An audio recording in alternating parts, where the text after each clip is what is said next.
Okay. So, with that over with,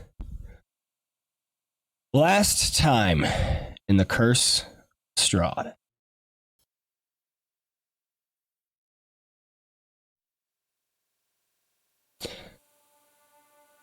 Once more on the streets of the village of Barovia, our heroes stood looking back at the manor home they just escaped. Within the doorway, the ghost children grinned back at them with sinister, unnatural smiles before the doors closed slowly upon them. It was apparent that the house itself was cursed. A great evil performed long ago had created the curse and focused it upon a vessel, very likely being the stillborn child Walter. The curse used illusions of the children still trapped within to trick those into entering, and serve their souls and feed the curse. The only thing that would lift this curse is to destroy the vessel, and unfortunately, our heroes only slew the undead manifestation, but not the vessel itself. And so it appeared that the actual children, Rose and Thorn, remained trapped within, still not fully laid to rest. So Shani and Ernest both noticed then a gaunt figure watching their group from the shadows of a nearby building. His presence poured malice and danger. The man revealed himself to be the very dark master of the lands of Barovia, Count Strahd von Zarovich. He seemed amused by the party, but for what reason he arrived and took an interest in their affairs, without murdering them all immediately, left the adventurers wondering. We made way finally to the burgomaster's mansion at the far southern end of the village. There was introduced Ireena Kolyana after Ismark Indirovich stated he did in fact know of the newcomers. He was happy to see them. He was also incredibly surprised they had survived the death house, as he called it. After some conversation, the party rested within the safe walls to awake before dawn the next day and bring Ireena and Ismark's father to the village's church for proper burial. Ismark mentioned his intent to ask the adventurers to aid him in escorting his half-sister to the village of Vallaki, but she would not entertain any such discussion until her father was properly laid to rest. And so they awoke in the darkness before sunrise and carried the burgomaster's coffin to the northwestern edge of town. There, Ismark would have his father buried in the cemetery beyond by the priest Donovich. Ismark gave caution before arriving, however. The church was not frequented by villagers for some time, ever since a few of their own had risen up with another adventurer from the past against Strahd and were all slain. Some had returned and set upon the church to put it into its current condition of extreme disrepair. But he said that they did not visit the church for more obvious reasons. These reasons they learned quickly once entering within, for screams and wails of anguish could be heard coming from below the floorboards. Donovich greeted Ismark, but showed a dislike of the adventuring party from the start. It was learned that Donovich's son, one of the villagers who had risen up against Strahd with the previous adventurers, was locked in the chapel undercroft. But not only that, he had been turned to a vampire spawn. So Shani showed great disdain for the unfortunate circumstances and wished to rid the world of the vampire spawn's presence, but Ernest advised to bide time and help find such a cure for this poor soul. The priest grew angry at the party for wishing his son ill intent, and they were ushered out of the church which only left Rufus able to sneak about and find entry to the room the priest had blocked off. Within was discovered a trap door chained and locked with an iron padlock. From below he heard the wails sounding more strongly. Donovich's son must be below. This information was given to the others, and they agreed as a group to come back one day and take care of the danger one way or another. The burgomaster was lain in the ground at dawn with a ceremony to the morning lord. This being was a patron deity of Barovia, but his presence lost since Strahd's coming. Similarities to Pelor could be seen all around the church and in the ceremony, but many bits lost to oppressive times. After it was done, Donovich's spirits were lifted, and he became more tolerant of the party. A promise was made to find a way to cure vampirism, and Ismark would remain until midnight for what he called the March of the Dead, of which he wished to see his father one last time before leaving Barovia, quite possibly for good. The party then walked back to the townhouse, where they had heard sobbing in passing. Within the boarded-up home, they found a woman in an upstairs bedroom. She sobbed for her missing daughter, Gertruda. Mad Mary was the woman's name, and the group agreed to keep an eye out for her daughter in their travels. Next, they walked into the village's general wares shop, Bildrath's Mercantile. The shopkeeper was a slimy man, keen to make any coin he could. He carried very little of value and offered even less in exchange. He was much too confident for the shop's worth, stating, "If you want it badly enough, you'll pay for it," when the party refused to make trade with him. And thus brings us to the present moment. Whereas our band is about to leave, a new figure has made his presence known. The shop owner, Bildrath, attempts to fend off the party from his son. The man carries heavy crates of goods around for his father, and it is clear on display the simplicity of his thinking, but also the rippling muscle beneath his leather tunic.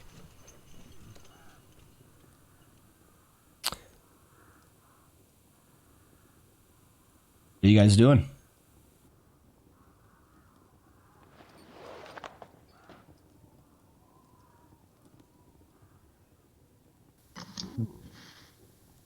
Good question. Ernest is listening intent.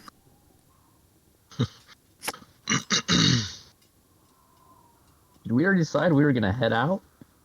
Yeah, I think we weren't really going to trade anything with this guy, right? And didn't get much from him. Yeah. So you were heading out, and then this guy showed up, and then we paused because I thought you guys. Yeah, I think we had to run. Okay. And there was nothing we need. Everybody has rope. Everybody has food. All that good stuff. I think so.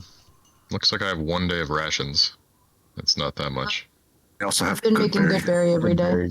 And that's enough for a full day, but one at a time. Yep, Right? as long as you pointedly say that you are eating a good berry a day, you do not have to eat any rations. Correct. Nice. Okay. And you Seven have 7 rations, Dahlgren. Oh, sorry. Yeah, Yep. I saw the 1 day next to it. Yep. I said that earlier. Yeah, that's right. Cool. All right. So where are you guys heading to then? What time of the day is it now? It is. Pull that up. Yeah. 7 a.m. Oh man. Well, Wait, didn't we get some information about that daughter from Bildrath? Oh. Nothing really substantial.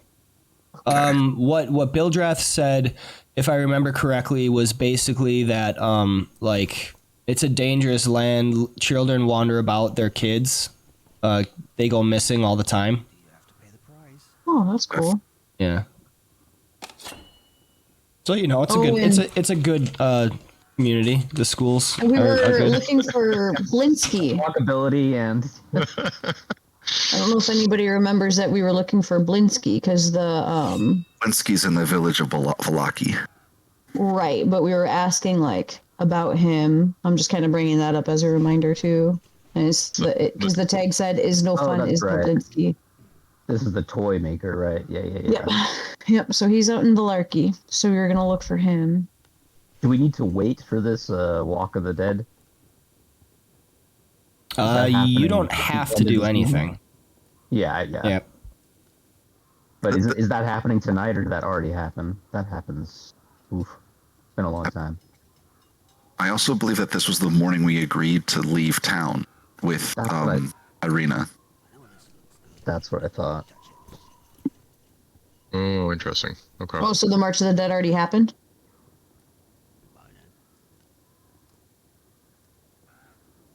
believe they said it happens at night. Right.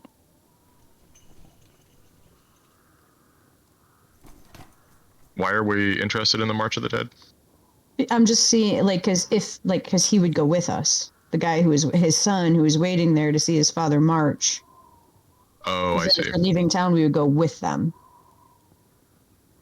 I'm just trying to remember the timetable.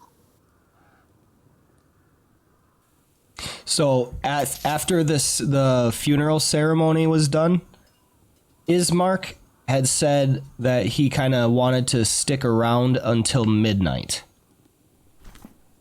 which seemed kind of weird. And then he said that he would like to see his father one last time before leaving. And then when you pressed, he said something about what's called the March of the Dead. As of right now, that's kind of all you know about it. Right. Did we bury his father like this morning, or was it At yesterday? dawn. This morning at dawn. Okay. So March of the Dead hasn't happened yet, so we aren't leaving today. Okay. Okay. Oh, so we'll do another rest then. Probably. Yeah, so we could. Yes, so we still have all of today to do things. What is there to do? Oh, we could spend the day trying to find the daughter of the Oh, yeah. crying woman. That's right. We also We got a have no- reminder that we still had something to do in the death house, right? I don't know if anybody really wants to go back Hey, into let's that. go back to the death No, house. we were going to re-attack that in order to try to end the curse, but we agreed that we needed a little more. We would beef up the bit. Time.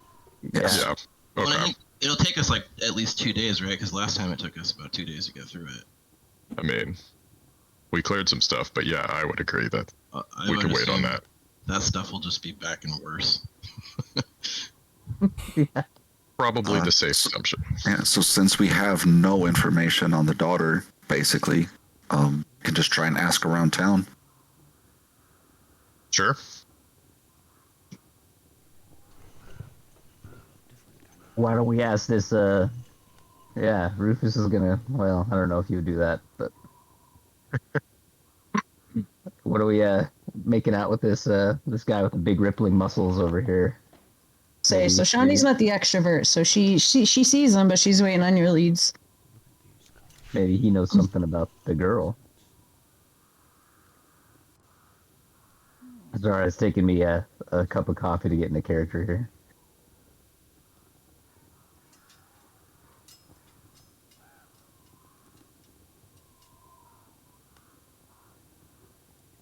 Rubicon step out of the shop already? I think yeah, that's probably what happened. Because I noticed I'm like, I don't really see myself. I can put you on the map. Oh, Thank you.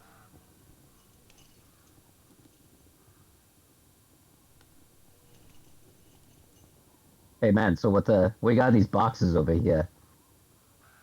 Rufus is gonna start kind of flying around, skittering around these boxes, attempting to more kind of just irritate rather than actually investigate. right. You see this man carrying the crates and the boxes, and as you approach, he kind of like, huh? And then just looks at you with a blank expression, and then quickly looks over to Bildrath. And Bildrath kind of waddles over. Hey, leave him alone. That's my son. Don't pay attention to him. He's working.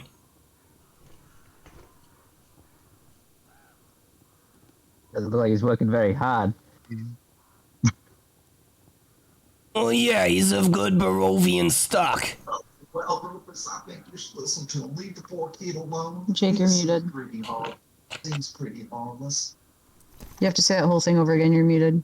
That was awesome though. I heard it in the background. Yeah. Okay, nothing. It didn't come through at all. They heard you through my microphone. Oh, Jake's computer is just going wonker. Oh, So I guess Rufus would maybe be a little bit disenchanted after hearing Ernest kind of chastise him a little bit. Fine. Guy looks like we could have a good chess game together. We'd probably be well matched. Are you saying that to the guy, or are you saying that to Ernest? Maybe more to Ernest, yeah. Okay, got it. De-escalate.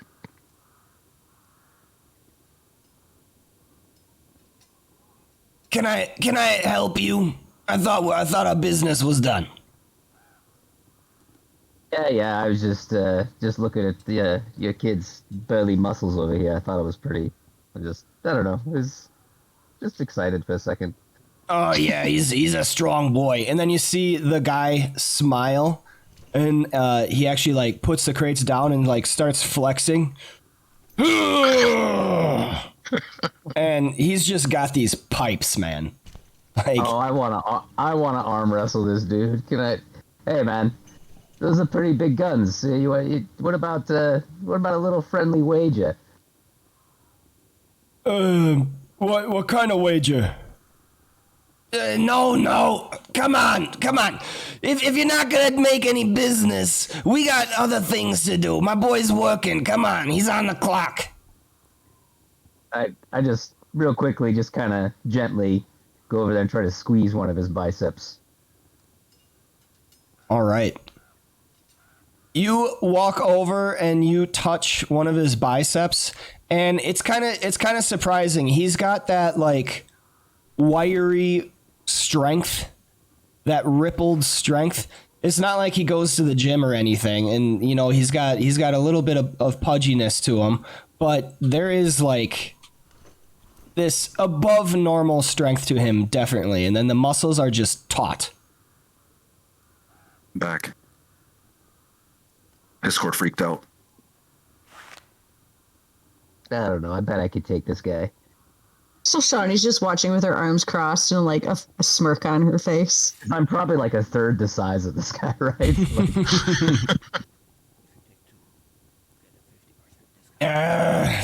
How about this? If my boy beats you in an arm wrestling match, we do a little bit of business here. If you beat him, I'll give you a superior discount. Well, you don't really have much of anything, boss, but I'll just do it just for the shits and giggles over here. Come on, man, let's see what you got underneath that shit. As like Rufus starts like trying to pull up his shirt, realizing he doesn't really have it. He just has like really, really thick arm hair. He flies up to I guess the counter with his right arm extended. Right. Trying to goad this guy to an arm fight. Bildrath throws up his arms. Whatever. Periwinkle, do whatever you want. Just play nice. And he's got a little smirk when he says play nice. God, what's this guy's strength? All right. 32. Periwinkle smiles and looks at you, Rufus, and then kind of like just takes a hand and pokes you with it. You arm wrestle, yeah? Yeah, man. Hey, Rubicon's gonna walk up to Rufus and pat him on the shoulder and be like, "Hey, man, you can take this guy, and I'm gonna cast guidance." All right. Are you trying to be subtle? I'm assuming. Yeah, a little bit. Like I don't, because there's a verbal component to that spell, isn't there? Yep. So I know. I tap him on the shoulder, and then I kind of say, "Hey," and I pull him. I like whisper in his ear, and that's how I get the spell out. All by right. being subtle. Please make me a stealth check in the tower. Stealth.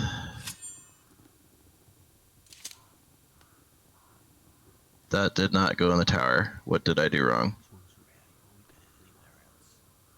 I dragged the modifier number over to the tower, right? Yep. Or you could just double click on it. That should be all right. Oh, there we go. There we go. Okay. Rufus. Rubicon comes over, and you feel him slap you lightly on the back of your shoulder and whisper something into your ear. The words don't really make all that much sense, but they ooze with magical essence. Neither Periwimple nor Bildrath seem to have noticed or take any offense. Then I wink at Rufus and say, "Hey, you can take this guy." I know I can take this guy. I'm like completely confused by what just happened. And I'm like, yeah, I think Rufus is gonna put his like elbow on the counter there, and you're gonna see his arm just kind of like get kind of bigger. It's gonna get a little bit bigger to compensate the rest of his body. He's got this big giant Rick and Morty like whatever fucking arm now. Armathy. That's hilarious. He's got armathy right now. This isn't over. Are you telling me it's not over? Or Are you shaking your head yes or no? Make a fist if you. This isn't over. All right. So, what we can do, I have him targeted. Go ahead and make a grapple check, and that should do the contested checks.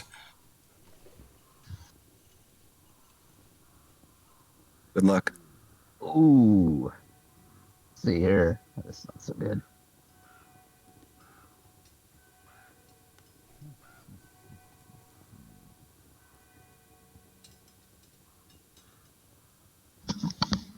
That went through, yeah. I don't see anything. I don't see it. Oh, I'm just dragging and dropping the grapple, or just double clicking. You can double click. But hold up, we need to get that D4.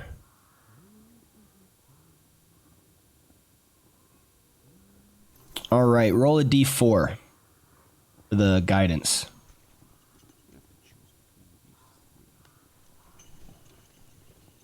All right, Rufus. You slap your hand down, or your elbow down on the table, and your arm grows, which Periwimple seems to think is just amazing, and he spends a little bit like, oh my god, but eventually kind of gets down to business, and he ruffles up his sleeves, and he puts his own hand down, and you grasp, and on a count of 3, start struggling. At first, it's break even. Both of your arms are just up vertically, parallel to each other. Any ground gained is quickly lost into the other way like a pendulum, just hovering up perpendicular. But then the inspiration, the guidance given by Rubicon seems to kick in, and then Rufus's arm pushes Periwimple's down, and Rufus wins. What is going on? Yes, all excited. I don't know. Periwimple is rubbing his arm, and then rubbing his bicep, and then he's kind of like retreated in himself, and then he's got like a furrowed brow, like no, not fair. Bildrath, what the hell? How the hell something as small as you beat my boy? You must have cheated. I don't know what to say, man. I'm just really strong. Look at my arm. It's huge. You're a scrawny little guy. There ain't no way. Get out of here. And Periwimple's like crying right now. Oh, don't feel bad, man. Don't feel bad. I'm just really strong. It's all right. And then I'm gonna look over to Bill Ribble and be like, I expect this superior discount to be honored at any time. Hey, I offered the deal and you didn't want to take it. What are you talking about? Right here. Like, what was this all about if it was not for this superior discount, as you referred? We never shook on it. Why don't you get out of here before I sick my boy on you? Hey, You hurt Rubicon's his gonna walk up feelings. and say to the shopkeeper, "Hey, you made a deal, and you need to honor it. And I'd like to try to intimidate him." All right. Roll an intimidation check.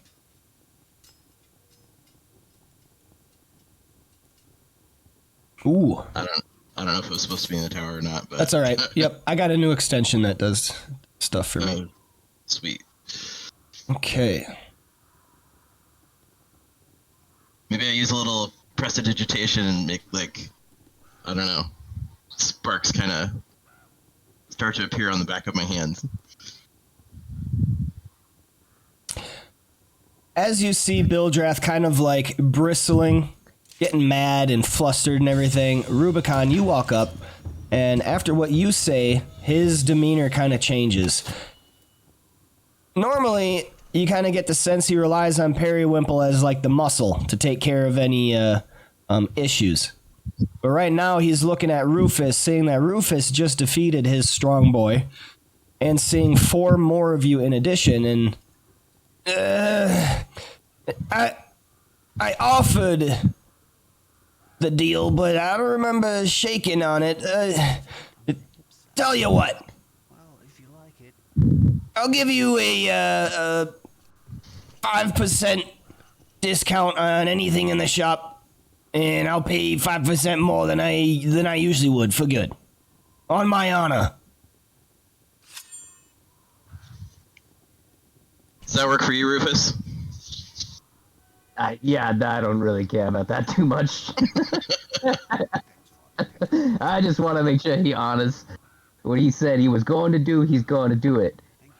And I kind of gently sort of reach over the counter and kind of grab him by his lapels and sort of shake his lapels, sort of in a faux violent way. So, but it's now we're shaking on it.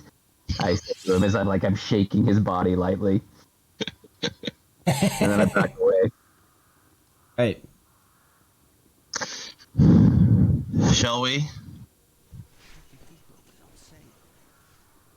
So I have 2 disadvantages for me given by Twitch chat. And then Bildrath. Is it the 5% discount? Oh shit, that was fun, guys. Where are we going now?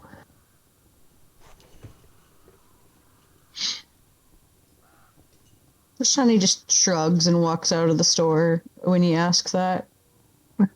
Perhaps we should go see if we hear any more wailing or crying from houses.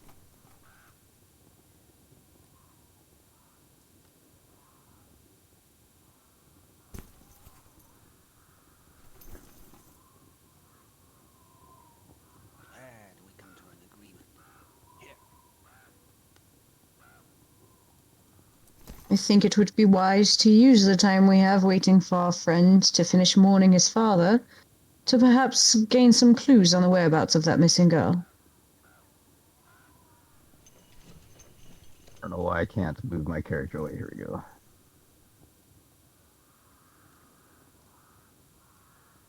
Have any other leads on that front?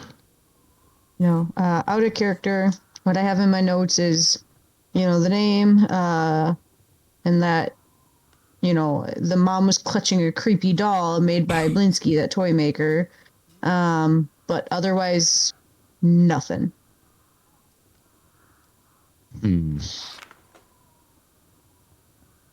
Well, guys, if we're looking for information, what's the best place to find it usually? Barbershops? The tavern?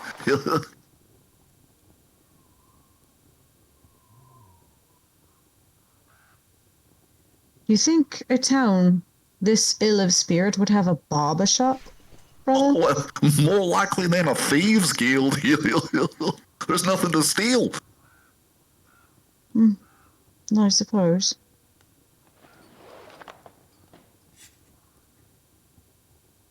Have we already been to the tavern? Not to ask about her. A couple of times. Yeah. We seem to pop in there pretty frequently. We don't really stay long, do we? No. Oh, that's right. Now I remember. All right. We frequent it quite infrequently. Stop for one second.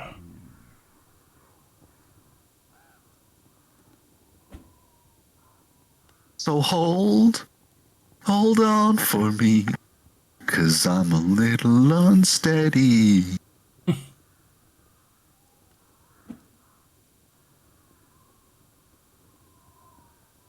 Nicole doesn't like my singing.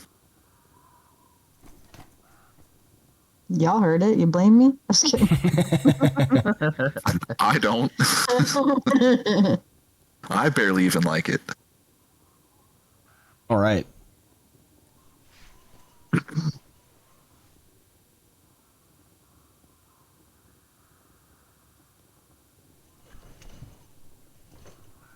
As you are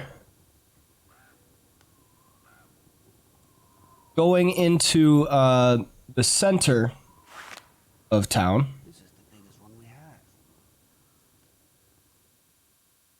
you see an unidentified woman you have not seen before.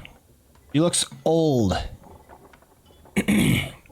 As you hear the sound of small wooden wheels rolling across damp cobbles. The lonely sound is traced to a hunched figure bundled in rags pushing a rickety wooden cart through the fog. The figure pushes its cart from house to house, knocking on every door. Most of the time, no one answers. The figure raps its knuckles on one such Excuse me, I keep having hiccups. The figure raps its knuckles on another door. This time, there is an answer, and a thin man with wispy beard greets what you see now is an old woman. He appears cautious before her, but after a quick exchange, she lifts up a flap over the cart and pulls out something that appears like a pastry. The man pats his clothing, eventually pulling out a gold coin and handing it to the woman. He takes the pastry and closes the door hurriedly.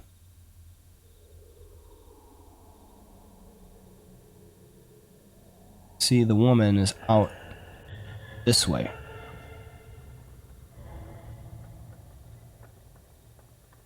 Gathers the coin, continues. Oh man, anybody in the mood for a pastry?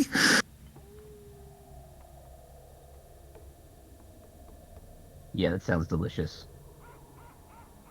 What exactly is a pastry? Oh, it's like a sugared bread. So Shawnee looks at him like he's crazy. Perhaps I should have brought more pastries into the woods in the days.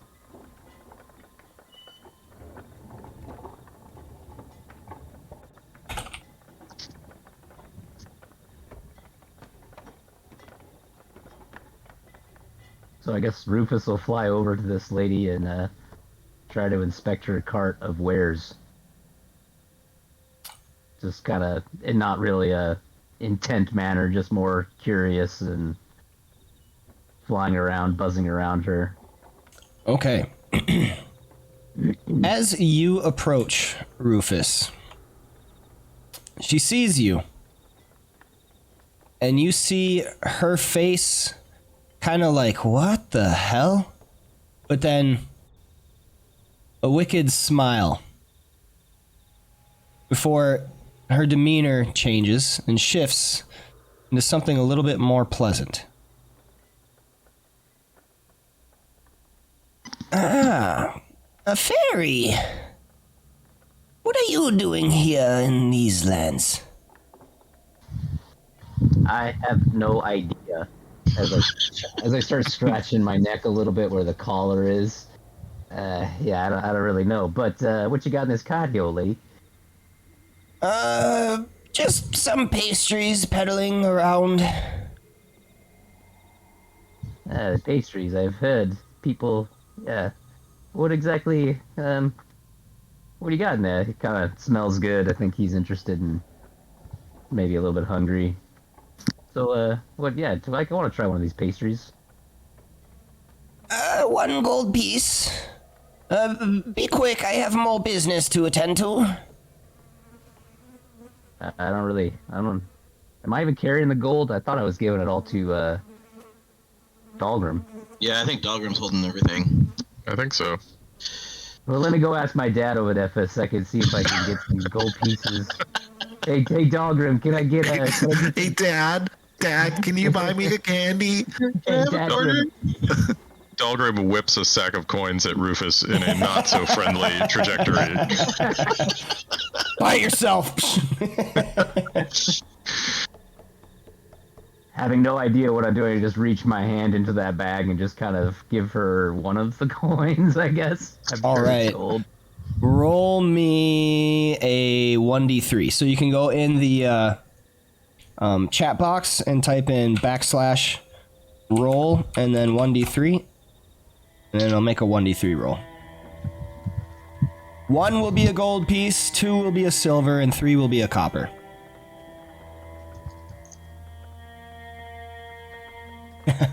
You pull out a copper coin and hold it out to her, and then she just looks at you like, dearie, that's a copper piece. I said gold. I'm sorry, who are these? And then she looks to the rest of the party kind of congregating and starting to approach. Did Soshani hear the price of the pastries?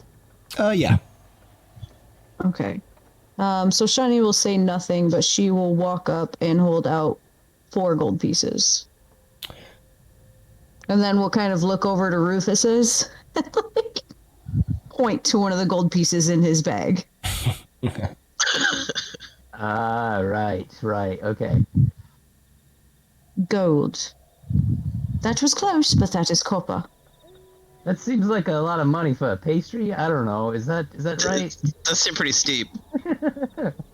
She I don't think I would know that. She snatches the 4 gold coins out of your hands, Soshani. Do you try to stop her? No, but she'll say, Okay. I believe I'm owed 4 pastries. Yes. And then she goes on the other side of her cart away from you, bends down, and comes up with 4 of these delicious looking pastries. It's funny. This land is dark and dreary, and you didn't realize just how gray everything had become until you see these pastries with their bright pink frosting and just delectable confections. And she holds them out. Here's your 4 pastries. Now, did that one want one as well, or is this business done? I have many more customers to tend to. He will be taking one as well. I showed him the correct coinage to give you. All right, Rufus. And Soshani will actually like take her 4 and she'll just step back as to not like cry. I don't know. Soshani, she's weird. I put it in my mouth immediately. That's what she said. Yep. Giggity. Giggity. Okay. Oh, you already took the money. I was like, what? Yep, got it.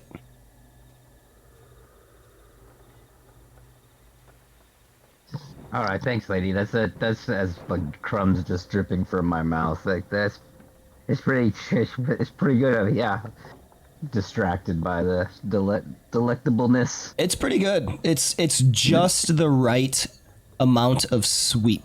Do I feel different after eating it at all? No. Roll Constitution. Right, exactly. Out of character, which house did that gentleman pop out of? This one. Okay. So once she has them, Soshani would just walk to the house, knock on the door, see if there's any answer. All right. She doesn't want to like put them on the ground. The unidentified woman says, "Thank you so much. Be careful with that. It has a heavy kick." And then she continues on her way. Did Soshani hear that? Yes. All right, she's gonna cast detect magic on these pastries then. All right. Hold on there, con lady. What you mean by heavy kick? So the presence of magic within 30 feet of you. Okay. So Shani, you cast detect magic.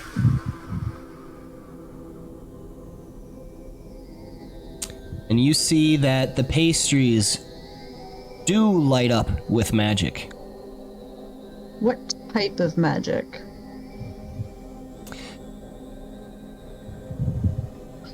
Necrotic. I'm able to learn its school of magic. Illusion, and Rufus is about to go on a fucking trip. It's divine. It's like, yes, my thoughts are not gonna be good anytime soon. You're about to mean Jesus.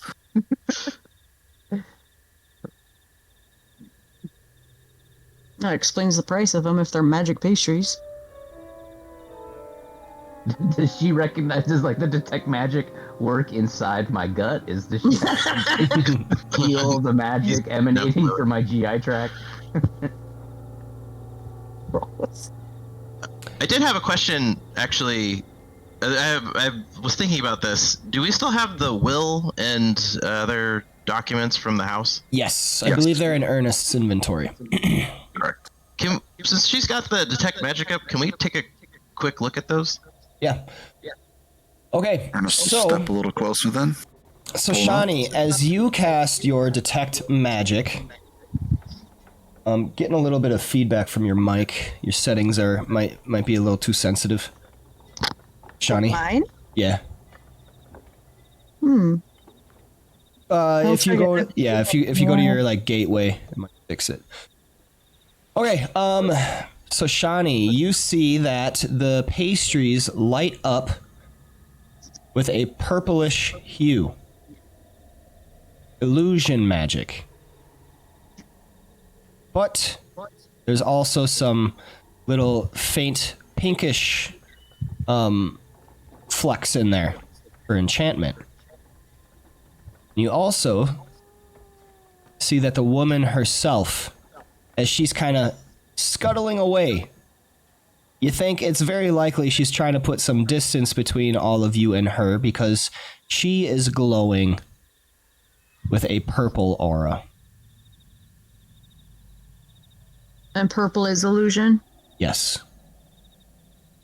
Okay. Also, quick question, because now it's going to bug me. Is the feedback, like, are you hearing yourself? Yeah. Okay, I think it might be my USB port. Hold on.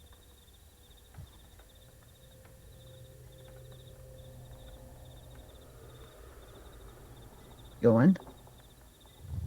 Try saying that again. Oh, I said this is a old USB port, so it might be going. Like, it may have been disconnecting the mic, so you were, like, my laptop was putting the sound and, like, picking it up through itself, if that makes sense. Let me know if that happens again, though. Okay. Okay. So, she has illusion magic on her. The pastries have illusion and Enchantment. enchantment. She hesitates when knocking at the door, looks back to Ernest. Well, they're definitely magical pastries, both of the illusion and enchantment kind, and now she herself is not what she is. Wait. So I ate a magic pastry?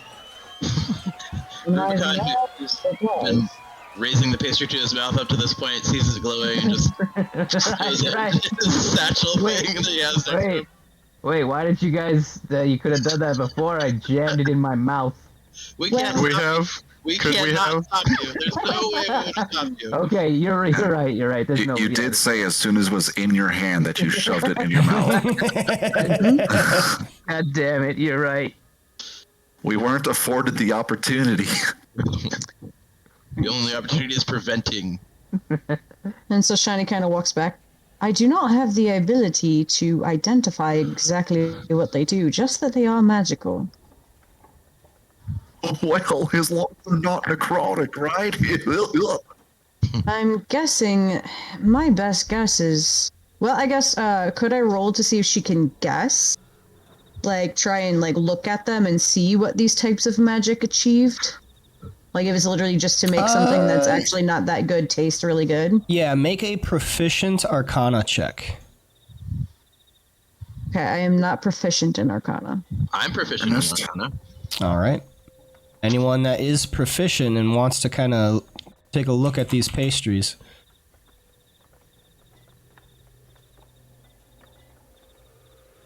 Oh, everything's in the tower now. Ernest, this is a very different type of enchantment concoction. It's not something that you've encountered before. It seems to be a blend, almost like a homebrew thing. Roger? But you get the sense of fey magic. Well, that works out.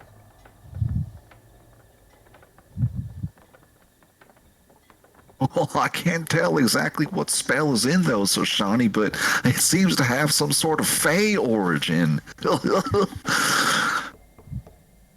Wait, Faye? What? So wait, is she Faye? Well, she ain't an old woman, that's for sure. Well, yes, she did have illusion magic on herself.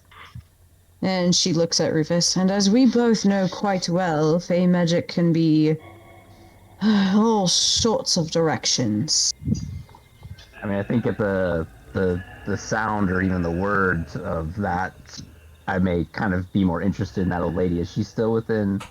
Can I still see her? Is she just walked away completely at this point, or is she still around? She has waddled away with speed.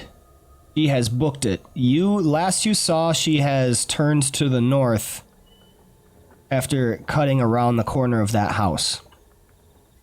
All right. Well, I think I would try to fly and find her. The moment I heard anyone talking about fey magic, I think Rufus would be pretty interested to get more information. Okay.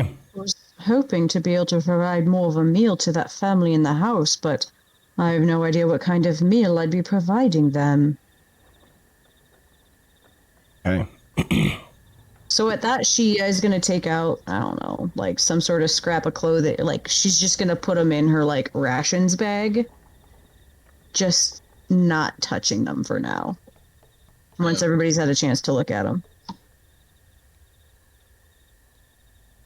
Okay. Rufus, as you are flying about, chasing after that woman, you get right here. Oh, you know what? Sorry. Hey, I'm my map deleted. I'm trying to load it back up again. In fantasy. I can thought get I you. could just double click on the token, Yep. but it wasn't letting me do it. The token is the top right. The top left is your portrait. Yeah. So, Yeah, it's not working? Yeah. Okay. Weird. I just reshared. Do you see it now? No. Maybe I'll get out of Fantasy Grounds and get back in again. Before you do that, you feel a kick in the back of your head.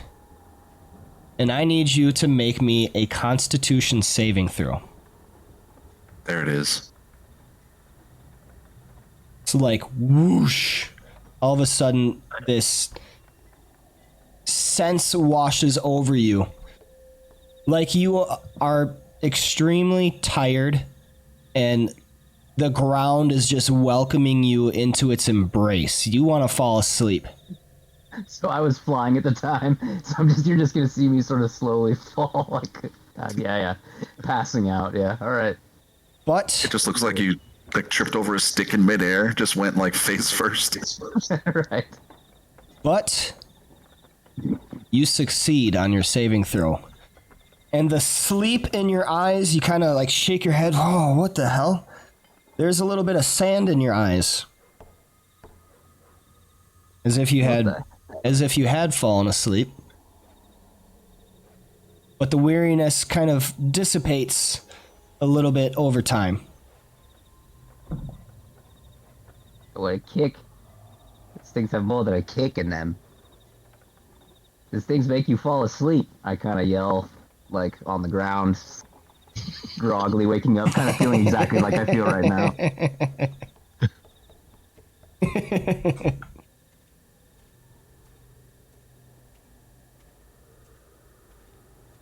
So if you guys want to like go to sleep, you just eat some of those pastries, man. Perhaps we should give them to that mourning mother. Yeah, that would definitely shut her up for a while, I bet. Say Ernest looks at you with, like a big smile. That's a great idea. That might do her some good. Poor woman probably hasn't slept in a week.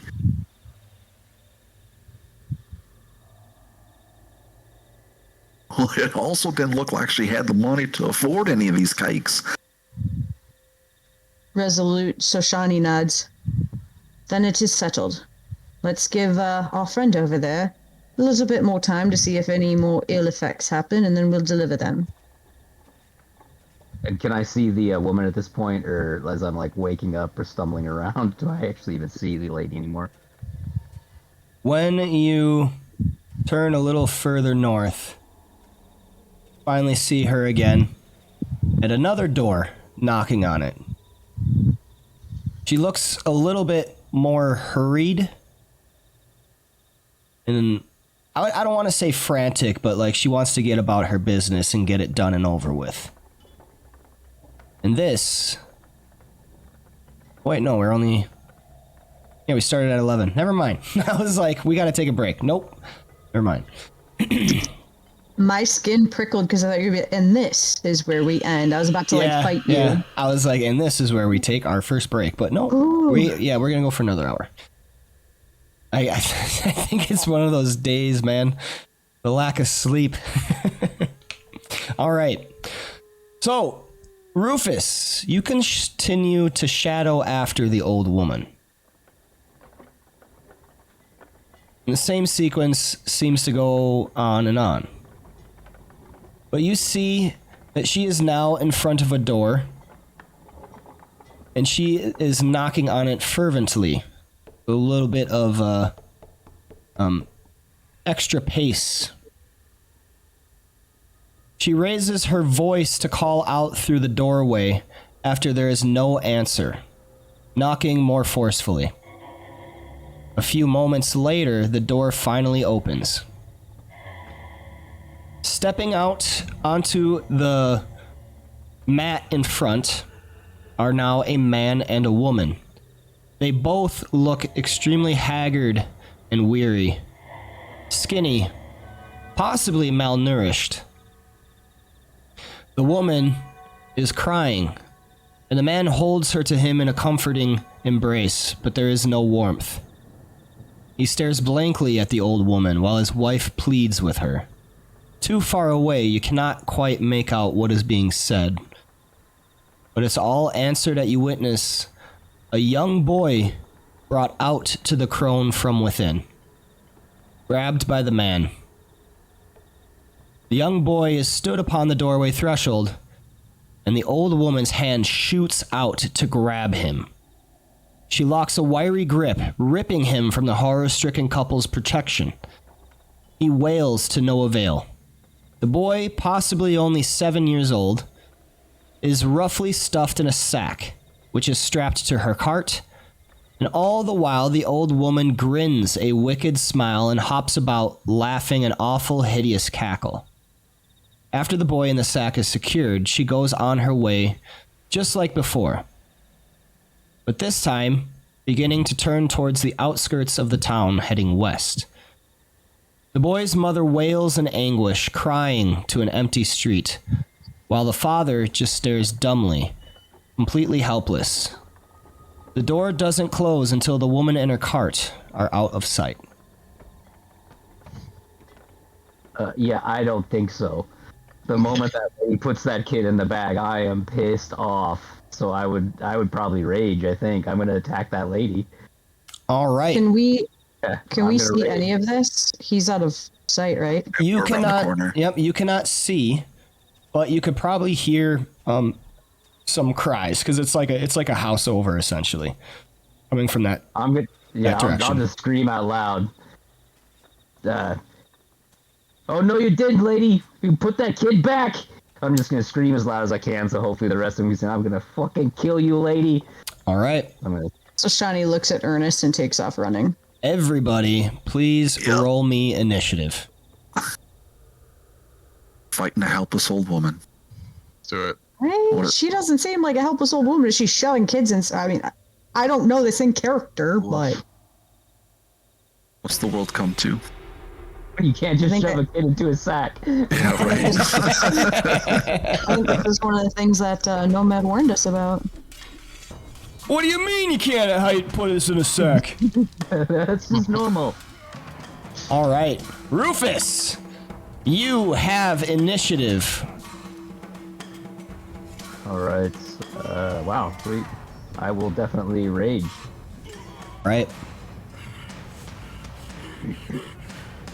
And let's see. I will. I'll use my bonus action for dash. Raging is a bonus action. Oh, that's right. That's right. So I will.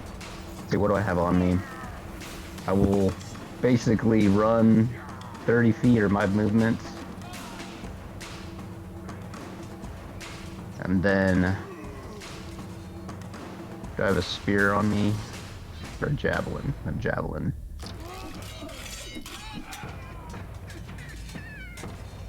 About how far away is that? That is 25 feet. 25 feet. So I can still chuck a spear.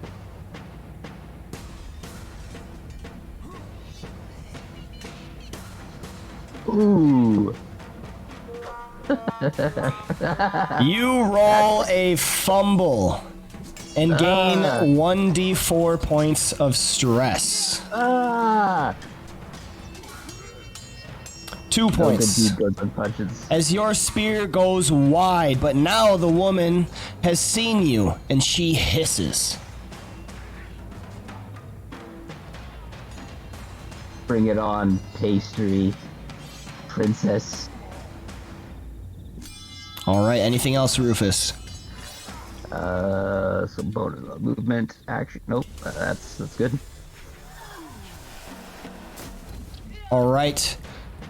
The woman is now going to go. She takes her cart with the boy stuffed in the sack and is going to dash to try to just take off.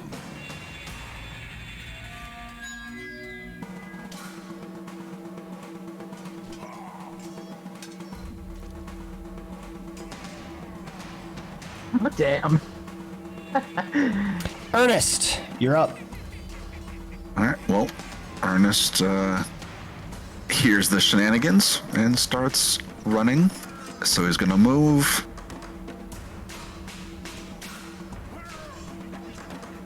Dash action, cunning action, sprint. Ernest is doing the Naruto run. Yep. Arms back. Oh yeah. Yeah, that's all the actions I can do. All right, Ernest, you run up and you see Rufus charging forward, throwing a javelin further up the street. So, Gotcha. Shawnee, you're up. Still not knowing exactly what is going on. I know what Nicole wants to do, but what Soshani would do are two different things. She's gonna run 30 feet, dash action for a total of 60 feet. Right. And then she'll yell, "Brother, what do you see?" Oh, Rufus is attacking the woman. Does she still look like a woman? I can't see her. Shit. And that's her turn. Rubicon, you're up. Okay, a couple questions. Where is this all happening? Is this up the street just to the left? Rufus has gone north into the same street that took you to the church.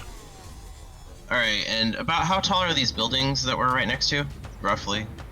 A lot of them are 2 stories, so what would that be, like 20 feet? 20. Okay. All right. Cool. I am going to use my action and activate my Radiant Soul. Ooh. Okay. then, so what everyone sees is these spectral, like, angel wings sprout from my back, and I do a hero leap into the air. Awesome. So All Shani's right. eyes are wide, and you hear her go, "Well, that's a neat trick." And then kind of try to take as much of an angle as I can to get up above the building so I can see what's going on. Okay. So So I don't know. we'll say like probably 25 feet to get above the buildings. Something like that. I'll let you see this. Okay. You would see the crone moving in this direction. And about how far? Well, doesn't really She has matter, does it? disappeared behind the other building, so you no longer see her, but you did see her running that way. Okay. Okay. I think that's all I can do right now. So. Oh yeah. Because I use my action. Yep, that's right. and I use It's my a movement. action. Okay. So you have a bonus action, but I don't. I don't think I have anything I Yeah. can do with that. So, yep. All right. All right, Dahlgrim. Yeah, I'm just gonna dash as far as I can go. So that's 60, right about there.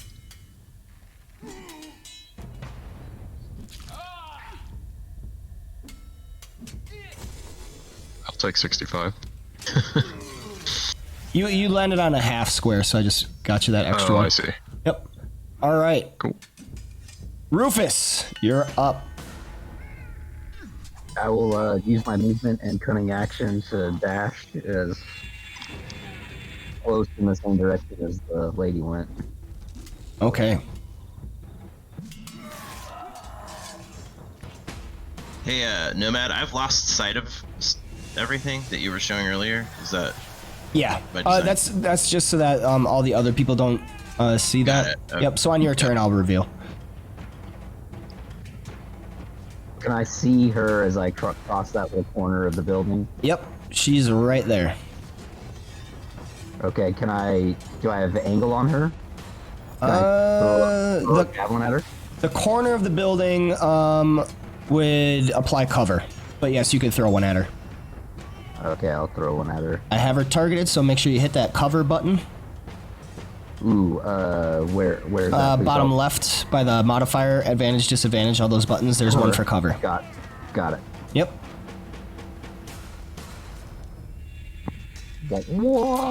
Rolling real well. Another javelin goes wide, and she cackles. Can't hit me! Can't hit me! She threw a freaking kid in the sack. Gonna yell back to the people. All right, yeah, they could hear you. And that will be my turn. Okay. The woman is going to just book it. Another dash action, pushing the cart with the sack on top of it.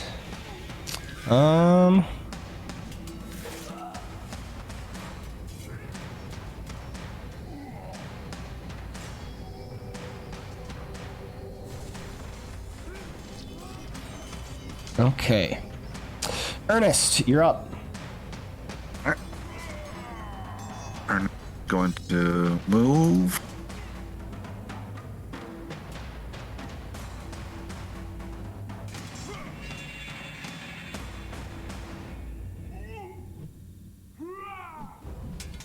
Rufus he's going to dash as an action and then cunning action. Try to keep up. Oh, where'd she go? Oh, is it this way? She's off to the left. All right. All right, so Shani, you're up. All right, Nomad, I did send you a whisper. Yep, I am getting on that. Just decides what she's gonna do here a bit.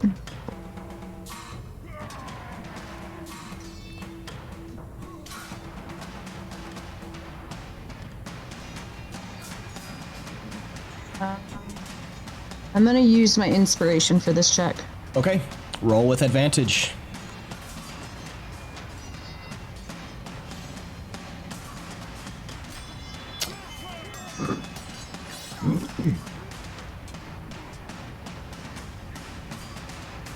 Your time spent with the Fae, knowing that the Dream Pastries had a faint Fae-ness to them, and knowing that this woman had the illusion magic upon her, you have strong suspicions she might be a hag.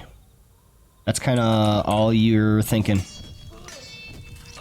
Okay, so with that, and just after the horror of the death house and what happened to children there, so Shawnee, with a deep growl, suddenly morphs into a dire wolf for their bonus action. Okay. Nice.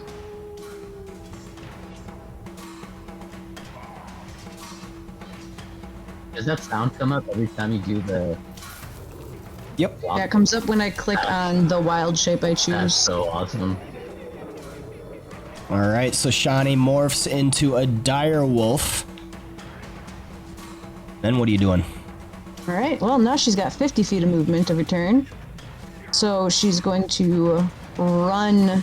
This huge wolf just soars past Dolgrim. And then once I can see more on the map, I'll do. There we go. All right, and then dash action. All right, this giant dire wolf just comes running through the streets of Barovia. And that is a full turn for her. But now she can go 100 feet a turn. All right, Rubicon. You would see through like these alleys. You see those? Yeah. Okay. You would see the crone passing through the alleys. So she's going southwest. Can you see my arrow? Yeah, I do. Okay. So I want to move to intercept, so I'm actually going to go, I'll use a dash action and move 60 feet to the, well, my west. I don't know what it actually is on this map, but... Yep. The map is orientated correctly. Okay, yeah, so... Hang on, I can't even see. Right there. Can I see anything? You see her. Of course, I've used dash. I don't think there's anything I can do. No. For scrolls, is reading those an action? I believe so. Okay then. I'm done. All right, Dahlgrim, you're up. All right. Let's see.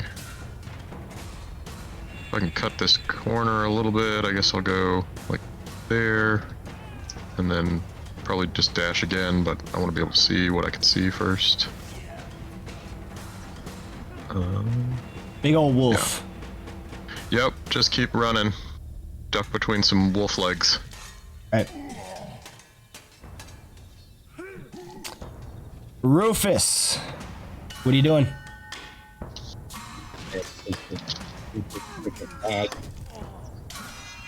So, You're breaking up a little bit. okay, so I. There we go. Now I can hear you. I think, yeah, my headphones are just off. So yeah, I'll just start cutting action and movement to get as close as I can, and then I think I have one more javelin, or I'll basically throw whatever I have. I don't see my inventory as far as. Hold on. You have 2 more javelins. Okay, I will chuck a javelin then. Suck it.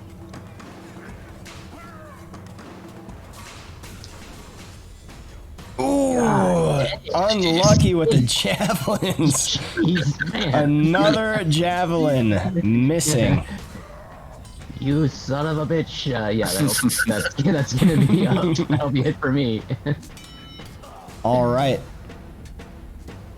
The woman is cackling while she is just going to continue running away as fast as she can. Well, wait a minute. She would get to the grass and she wouldn't be able to go as fast because of the cart. So she'll get here. 30 feet. 10, 15. All right. That's as far as she can get with the cart. Ernest, you're up. Alright. Ernest is still running after her, so he's gonna move here, here. 25.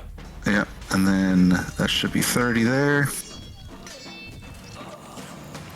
Cunning action to go 30 more.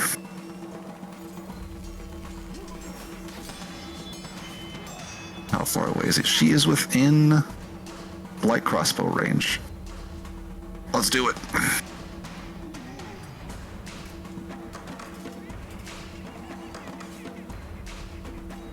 Fortunately, she's in my second range increment with the hand crossbow, so that's a disadvantage. I got that. Oh.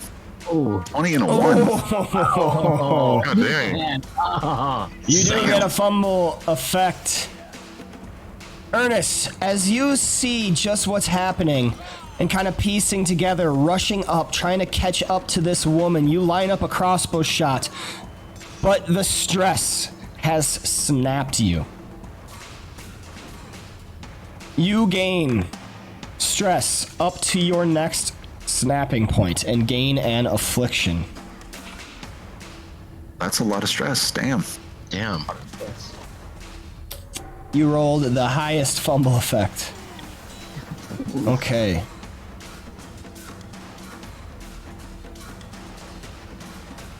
I gotta roll for affliction. You got that table? Did that work sharing to I you see or it, no? yep. Okay, go Yep, ahead and roll I on got it that.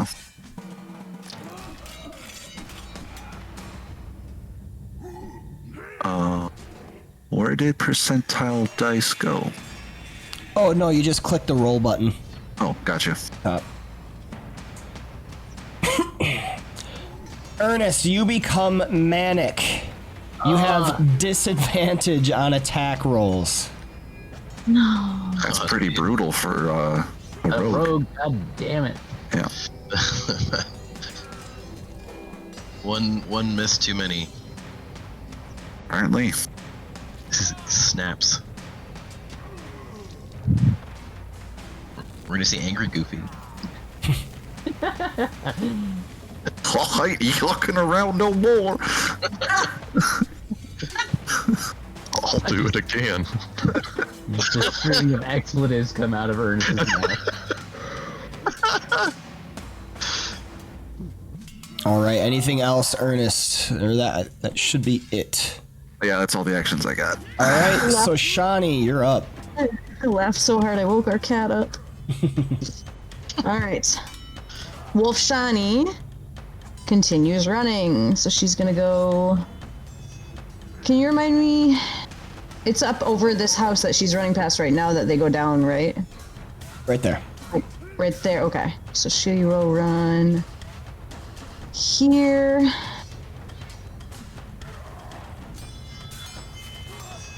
And then another dash action, so that's 15. So we got 35 left. Oh, hold on. Did you just move me? Yep. It's okay, 50. I was like, I didn't finish the movement. What happened? Alright, and... yeah, that's it. All right. Rubicon, you're up. Alright, so still trying to... Ooh. How far away is she from me right now? 70 feet. Okay. Yeah, alright. So... I say... Stop! Leave that child alone. And I cast Guiding Bolt. Ooh. Okay. So hang on, let me target. Okay. And yeah. Natural 20. Nice. There it is. And then there's a bonus because the Radiant Soul, which I don't know if that's into that or not. It might have already. Yep. So magic. So. once on each of your turns, you can deal extra radiant damage to one target when you deal damage to it with an attack or a spell. So yes. So the way you would do this is you would hit that second effect on the Radiant Soul, and then you would hit the damage for Guiding Bolt. Okay. There you go. That'll get the extra damage. Boy, that's a lot.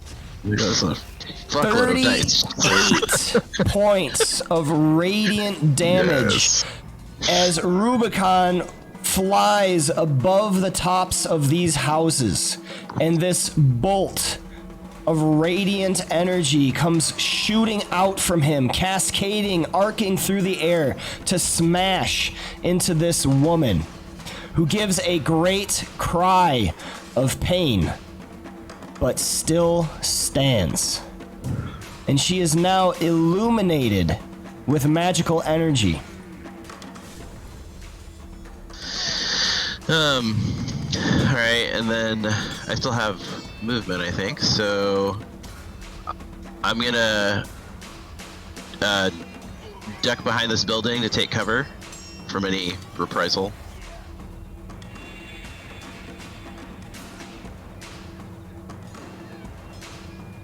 So maybe like right there.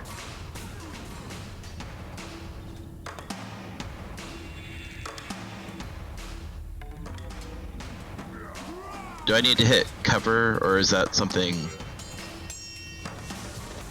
Are you down on the ground? Well, I'm trying to get behind the building, like. Oh, behind, okay. Yeah, like get behind the corner of the. Gotcha. No. Yeah. You don't have to do anything special. Okay, cool. And that'll be the end of my turn. All right, Dahlgrim, you're up. Alright, with the battle music drumming, I continue my Monty Python running scene. So Shani definitely crap dusted you on her run past you. Oh, delightful. Sports, excellent. Yep. So, I guess get down to there with the dash, and then hang the corner. Another 10 feet. And that's it. All right. Rufus, what do you got?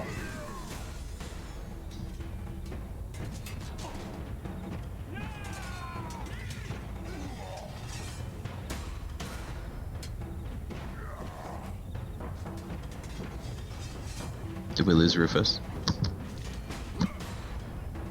He's muted. Oh, there you go. Sorry. There you go. I was talking to the void. Yeah, I will just use cutting action and movement to get as close as I can again, so another 60 feet, and then try to throw my last javelin at this hag hole.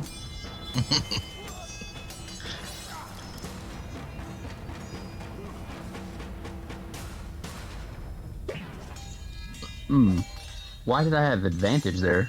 Or Guiding bolt. oh, that's right, nice. And I failed. I didn't even take advantage of it. Yeah, you did slightly better than the. That's right, exactly. Oh Six. my you from goodness, trouble. dropping a 1. Wow. These javelins, man. These fucking javelins. So you I was hear like, I thought Rubicon that- say, "Are you fucking serious?" This fucking grass is slowing you down. I'm gonna be flying as it is, just like barreling towards her as fast as I can, haphazardly chucking these javelins, flying wildly, and that'll be my turn. All right. The woman is looking about, turning back, and seeing all of you approaching. She just yells and hisses, and she is going to duck the cart and leave it. As she begins to magically disappear, dissipating into the air as she runs away.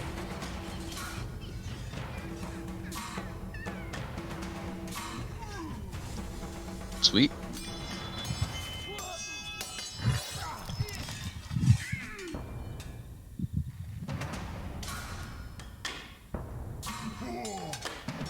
Ernest, anything you want to do? Yeah, Ernest is gonna run after the cart because there's a kid in there. Movement, cunning action.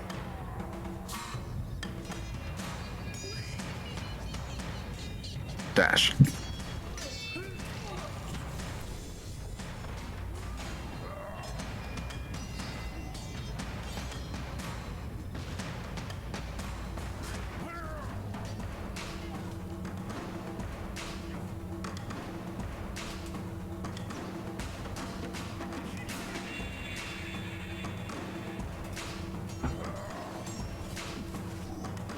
All right. Shawnee going to continue dashing forward. I don't want to land on the cart. I'll just go here.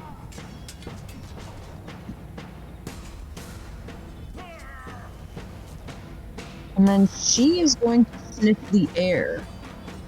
She has advantage on smelling perception to see if the hag is just invisible or if it has actually disappeared. You still have detect magic, and you do not sense any invisibility. This is something else. Okay, so like the hag is like gone. As far as you can tell, make me another Arcana check, Sashani. Okay, I would say otherwise I know the direwolf gets advantage on smell perception, so she'd like sniff the air for her. Okay. Make me a perception check with advantage and make me an Arcana check. Okay, here's the perception. And here's the Arcana. You got a 22 on perception. Nice.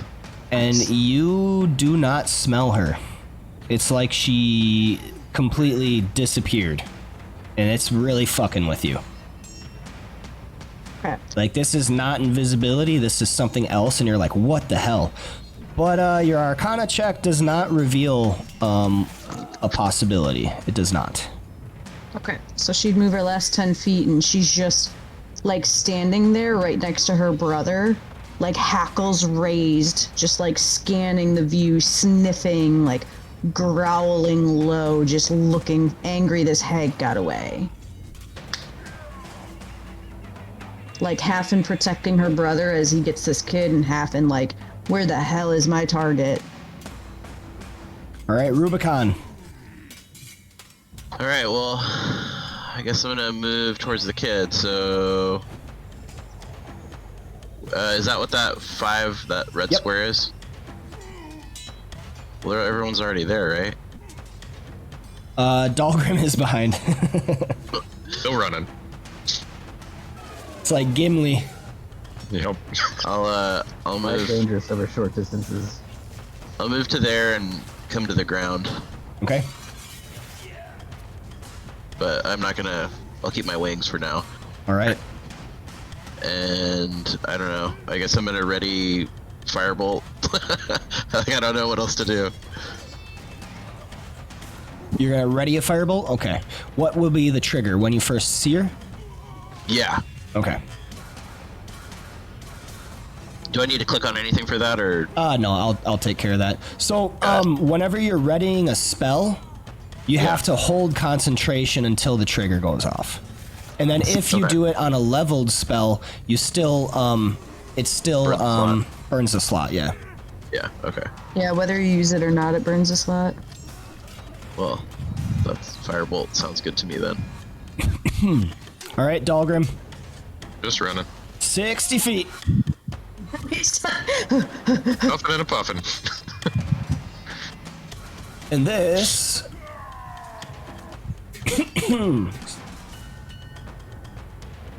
take us back to the top of the round, which, since she cannot be found, we are just going to exit initiative order. All right, then. Then Ernest would immediately inspect the cart for the kid that Rufus said was in here.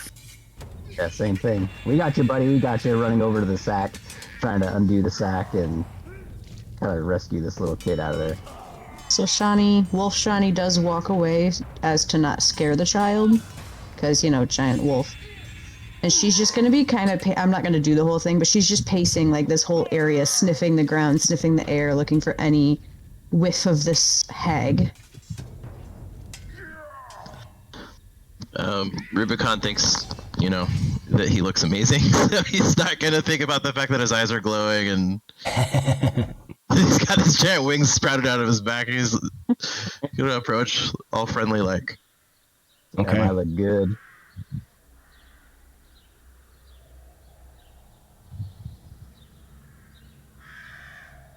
Well, seeing Rubicon's very interesting powers, could I make a religion check to see, what type of powers those are? Sure.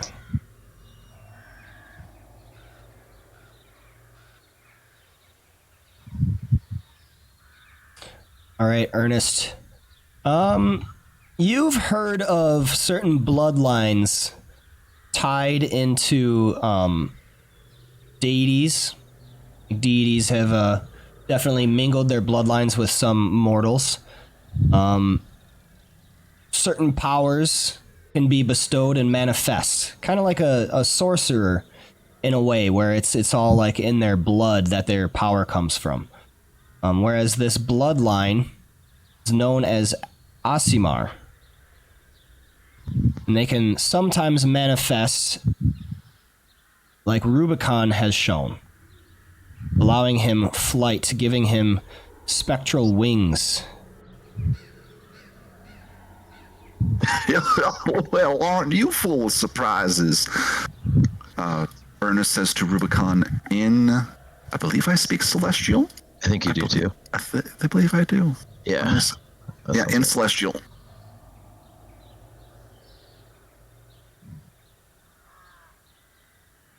Right, yeah, Ernest and Rubicon both speak Celestial.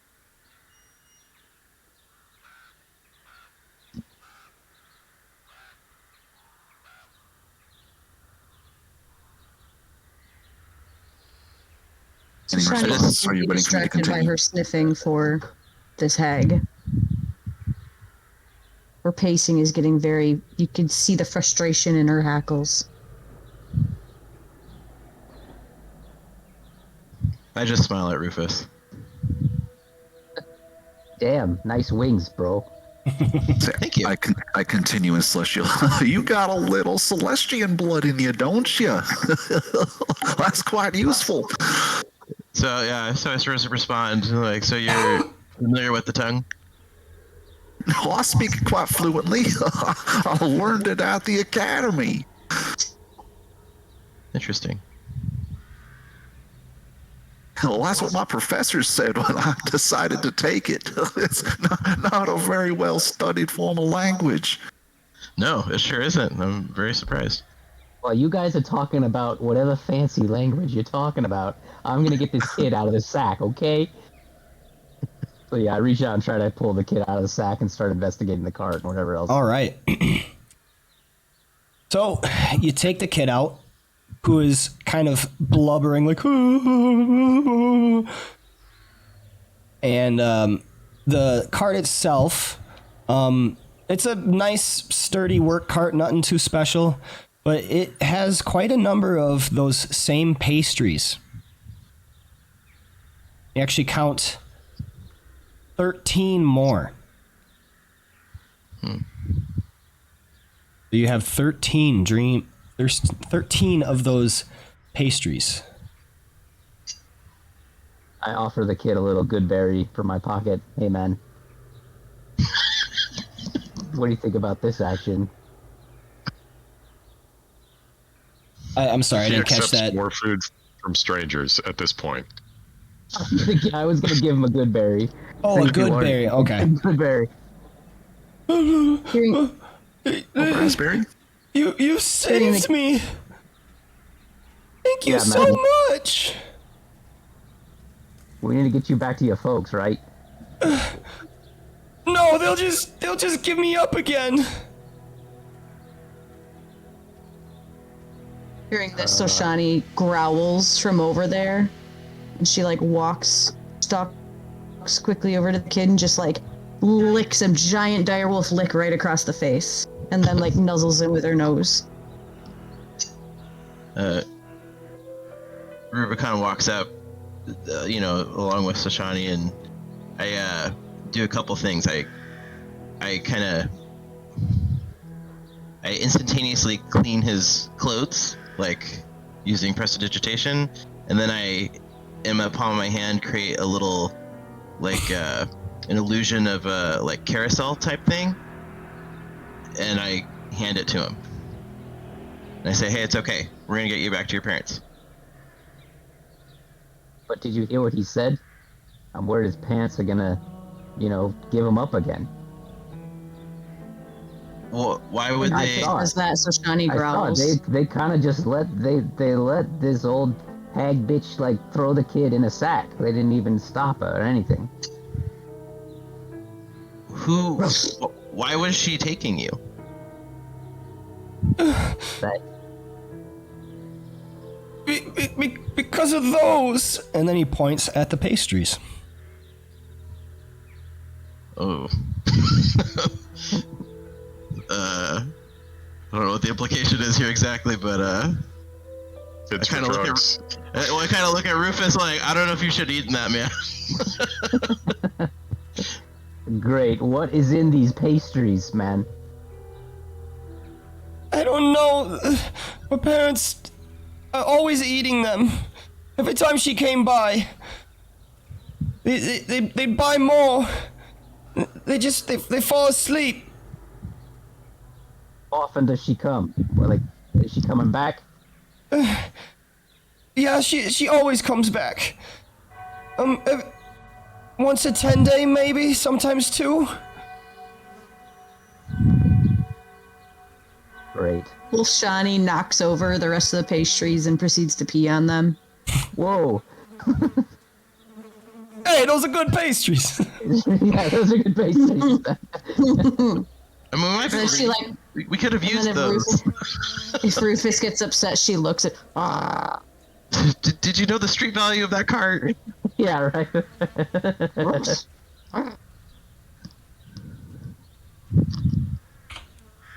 So now what do we do? I'm looking at Ernest Rufus is looking hard at Ernest real hard right now. Like, You, I you don't see, know what. say Ernest has got like his hands on his chin. He's kind of thinking, "Oh well, these pastries, they shouldn't be eaten by anyone.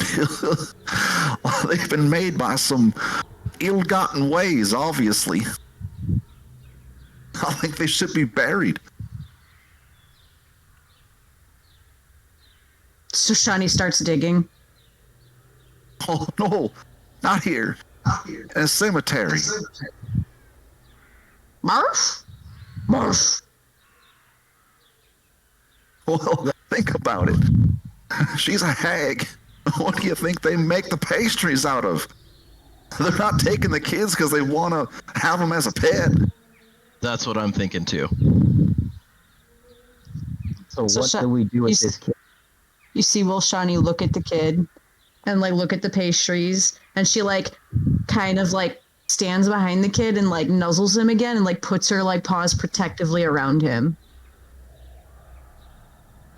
I mean, as far as we know, we could put this kid with 3 different people who I would not feel great about most of them if we're not putting him with his parents. Or he's coming with us. Eh, So Shani Yeah. looks in the direction the hag disappears. Marf. Well, I don't know where she is anymore. I did what I could to stop her. Why do we send her back to where I don't know, those those other people were at, you know? That one guy and that one lady in the house with the dead dad, I guess. The burgomaster?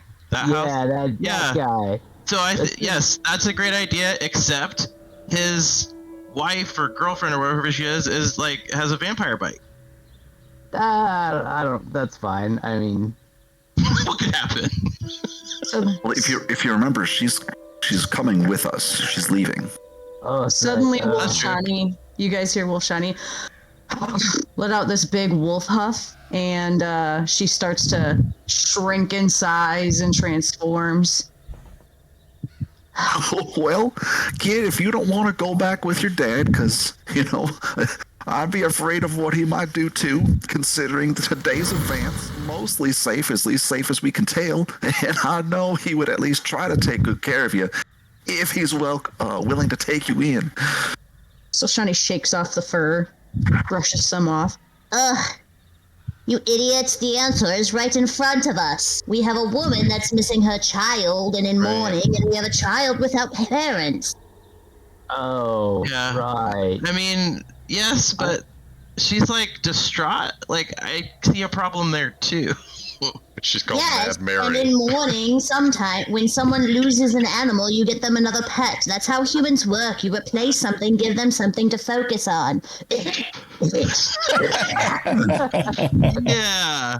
You are impossible to communicate with when I'm in wolf form. Oh my goodness. And she hands the fur ball to Rufus. He takes it, shoves it down into his overalls. So that's a pretty good idea, because my idea was just going to send the kid back to the death house. I mean, there's a bunch of kids already living there. I mean, it'd be fun. Rufus, That's a very Rufus idea. forget about children. That's a terrible thought. Very on cue for you, though. Yes, it's true.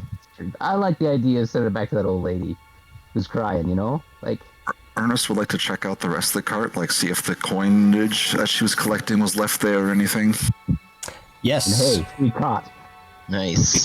So Shani's mumbling, I was hoping to stay a wolf a little bit longer, but I couldn't believe you guys did not see that solution. So simple. Ernest would like to take that coin purse, but then not mingle it with any of his current currency.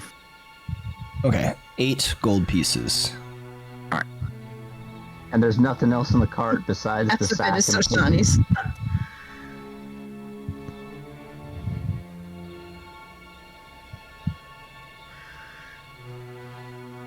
Did you want to take the 12 pastries? Or They're now pastries. yeah. I don't want to touch those. I would. So Ernest well, is that going does take to, I don't have a separate bag or something like that, but yeah, use Mage Hand and then move them, and we'll bury them at some point Okay. later. I saw my one in my pouch. I'm good with that. Brother, perhaps that money could be given to Mary in helping raise this young boy. Oh, that was my plan. This is raising a kid fund. And she kind of looks at the child, and she's recently been mourning the loss of her own daughter, so she would not be quick to hand you over to anyone. I think she would be quite happy to have someone to take care of again.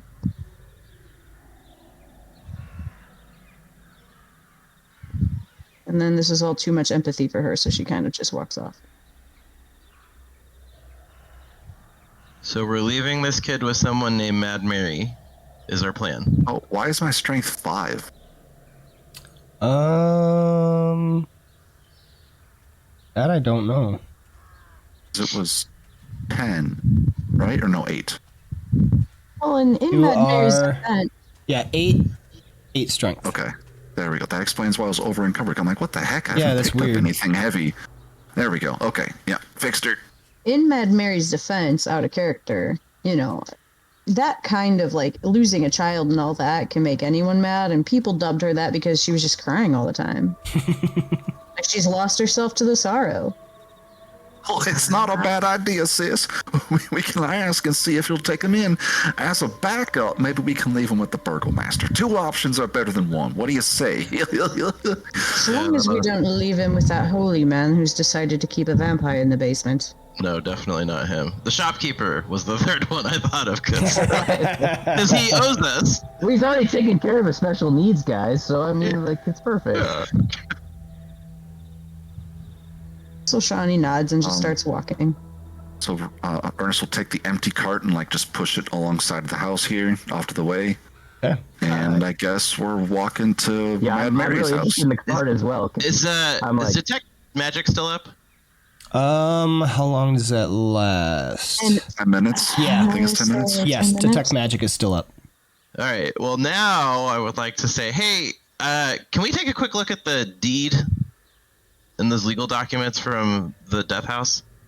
As we're walking along, Ernest will pull out the deeds and see if they're magical. They are not. And he puts them back. All right then. I mean, I'm actually interested in the cart. Rufus, I think, would be interested in the cart as a vehicle of some kind, and so I think he'll try to at least walk with them back to the Mad Mary's house with the cart in hand instead of dropping it off. Hey man, this is a sweet cot. See, it's got like these wheels here, and you can put stuff in it. That's pretty cool.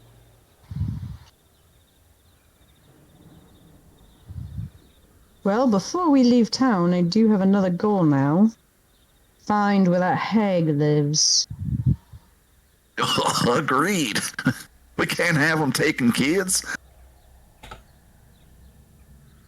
Especially not if it's just to feed their parents something that will inevitably give them to give the children up and make them sit there and not do anything, She seems scared of us.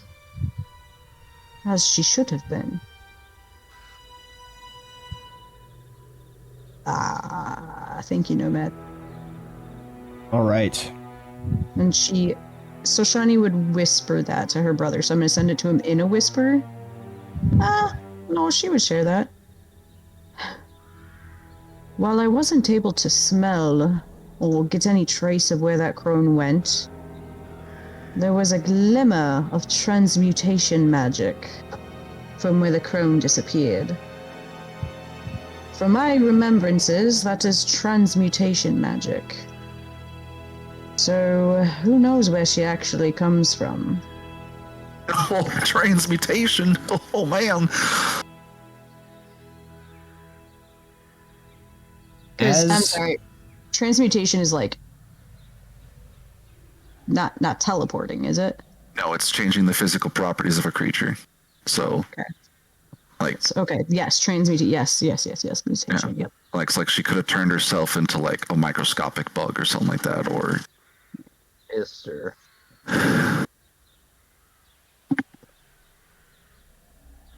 All right. And at this time, we will take our first break as we are entering the house of Mad Mary once again. It's a good spot for a break, man. So, I will see you all again in a couple minutes. I'll leave the vote up, so make sure to click on that vote when you are back and ready to go. So check when back and ready to begin. But let's go ahead and take our break. Lady to wait a couple days while you get your shit together. All right. I don't think waiting is a good idea. Oh. No. Do we have everyone? I mean, this is kind of metagaming, but time is of the essence. It's fine. It's good. I'm good with that. Like pretty much at all times throughout this whole campaign, just like sitting idle is not conductive. Got it. Okay, cool. Do we have everyone? Yep. Okay, awesome. So when did you turn your headphones on to be able to hear us there, Nomad? I heard. Everything? Not everything. Okay, I was like, did you hear heard us? Time is of the essence. Oh, no. The, So you didn't hear us talking about you eating your burger, or Oh, your no. beard, or your cock on your yeah. head? Yeah, we were talking about that dick on your head. Yeah. We were Brianna, just talking about how good your burger looked. my And fiance, got me the best gift. says King. Yep. Yes. I like it. I had a hat that I used to wear all the time. You probably saw me wearing that when I was streaming, and it got destroyed because I would wear it when I would mow the lawn. So I got all like sweaty and everything. Yeah. Well, again, if I haven't said it before, congratulations on the proposal. Yeah, thank you. Do you guys have a date set? October 7th Nice. of this year. Congratulations, Nomad. Yep. Yeah, that's awesome. Planning a wedding is like one of the easiest things I've ever done in my life. Oh, weird. Yeah. I feel like it's always easy for the guy. Stuff just gets figured out. I don't know. It's like magic. Yeah. It's like putting your trash on the coffee table in the living Yeah. room, and you wake Yeah, up the the next morning, magic it's all coffee. gone. The magic coffee table. I'm telling you guys. You got to find yourself one of them. It's just like the magic laundry bin. I Yeah. currently hate all of you. No, Is this in the same family as the Magic Sink? I think it's a cousin. it's funny because like I don't think I can play in this campaign anymore. I used to do our laundry, but she hates how I do laundry, so she told me I'm not allowed to do it anymore. But then Makes sense to me. That's Mission the secret. accomplished. There it is. But then- Perfect. Nailed That's it. what I would do a horrible job, and then no one asks Yeah, you they'll to do never it ask again. you to do it again. Well, she's like super particular about things. It has to be done a very specific way, otherwise it can't be considered good. And I'm just like, get it done. Like I'm the get it done kind of guy. So like, I don't know.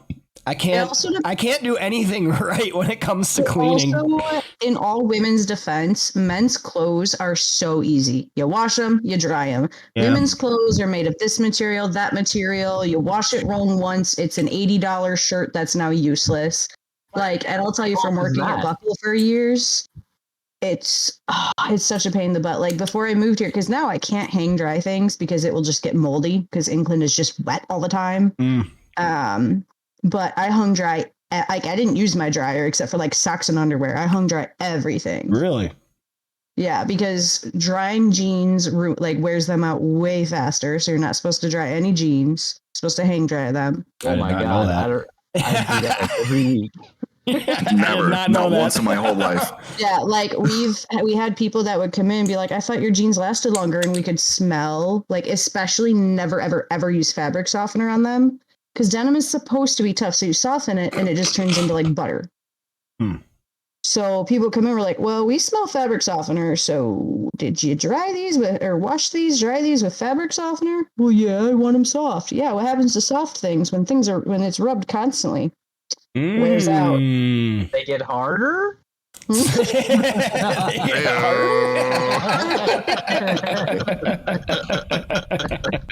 I'm learning so much right now. People get mad because Buckle has all ranges of prices, but like there's jeans there for almost $200. I'm like, well, you just threw $200 in the garbage. Sorry, bro. Yeah. It's funny though, because like she hates how I do laundry, so I'm not allowed to anymore, which is frustrating because now my laundry builds up until I have like 3 full baskets, and hers is like done every day. And I'm just like, please, clean my clothes. You're not allowed to wash your own clothes? She doesn't like how I operate it. Oh, I wouldn't give a crap how Jake did his own clothes. If it's your own, she still cares. But I don't know. She doesn't like how you turn it on and push the go button.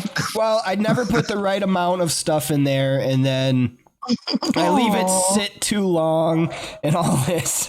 She's very particular about taking care of the home, and like, don't get me wrong, she does an amazing job. I just don't like how much it stresses her out. Yeah. Well, we all have our particularities. Like, I can't tell you how many times, like, I've gotten stressed because the dishes weren't, like, rinsed and set on the side of the sink in the right way. Like, Jake likes to fill them with water and let them soak. And I'm like, rinse it out and put it on the side. You set it on the side incorrectly. Exactly. I'm like, why did you put it there? There's a nest of them right there. Why aren't you stacking properly? Yeah. Well, and I got my things too. Like, I hate it when anything's in front of the microwave. I don't know why, but nothing can ever be in front of the microwave. Oh yeah, man. he gets big angy. It's just, it's just a thing. We could go on for hours. I have so much stuff. It's funny though. Like I find it funny. She kind of finds it funny. So it's all good. Plus, like, I have my chores and everything that I take care of. So, Oh, and it's something that like you have to learn to appreciate about each other because it's like Jake and I fought about all the time, but he's learned firsthand how much less stressed out I am and how much happier I am if I just have my routine with the dishes. Let me take care of them. I do them Monday, Wednesday, Friday. We're good, and I'm very happy. yeah, and like that's the thing. Like, would I prefer things to be a certain way? Yeah, but it's more a preference for me, whereas for her, it's like more important. So it stresses her out where it doesn't stress me out. So I just said, you know what? Screw it. Like, whatever she wants. It's do or die. Yeah. Oh, that's okay. To me. I'm so sorry. Well, hey, we're waiting on you, of course. Yeah, I've been here like talking the whole time, and I didn't realize everybody else was at my bed. You're the culprit. No soup for you. That's okay, because I had pizza. All right. We are ready to rejoin. Once again, back in the village of Barovia, in the lands of Barovia, at Mad Mary's house.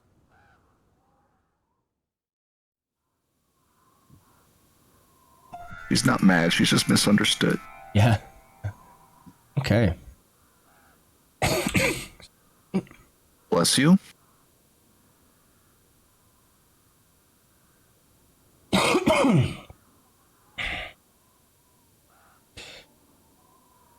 You see the home just like you had before.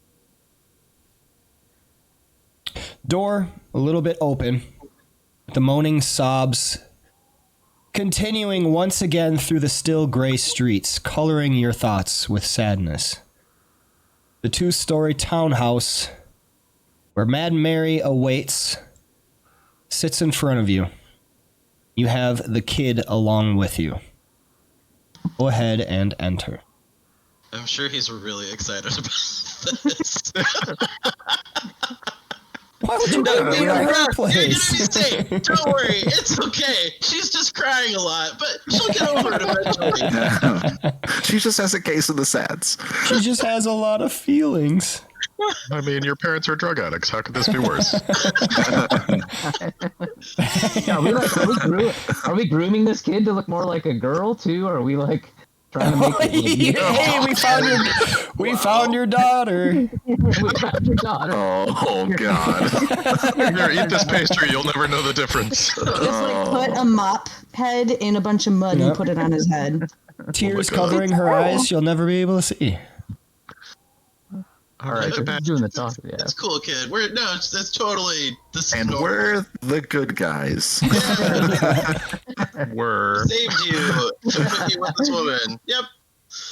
So Shawnee would like walk confidently in and just like head right up the stairs. Okay. So that's what I'm doing. Oh my. Mary. Mad Mary is once again in the room, clutching the doll, sobbing on the floor. Ernest would follow upstairs.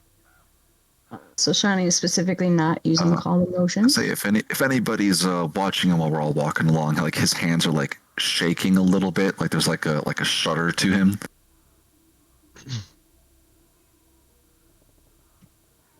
Oh, Mary dear.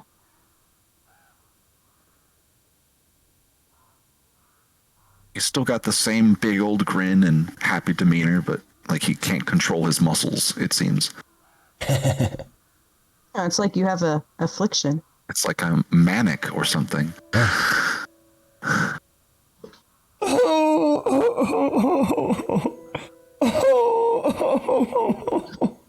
Mary, we need your help. She's just kind of rocking back and forth, distraught on the ground.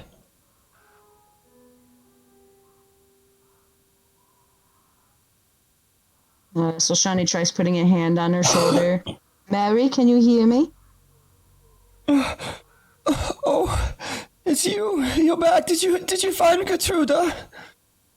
We have not found her yet. We have uncovered a few clues, however. We really need your help, Mary. You need my help? Oh, I don't know what use I could be. I'm no use as a mother. She looks back through the doorway. Well, you see, we came across a young boy whose parents bartered him off to a hag. Who knows what his fate would have been? And if we return him home, his parents will simply give him away again. He needs to be with someone who would not allow him to simply be bartered away like a piece of meat. We're hoping that while we continue our search for your daughter, you might be one that could give him such a home. Make me a persuasion check. Yeah, I'm not a bard, so this ain't gonna go well. Probably should have let another person try to convince her. Yeah, someone else can try. She just has talked to Mary before. Mary seems to go through a couple of emotions. She sees the boy and immediately, like, her sadness kind of intensifies. Another child reminding her of her daughter being missing. But then listening to your words, you see this inner strength from deep within her kind of take over. This instinctual strength. She's not sobbing quite as hard anymore. All right, so Shani beckons whoever is with the boy to come through. Assuming we're supposed to all be kind of up in the stairs, but I think maybe just not moving because we've been doing stuff. You need me to take care of him?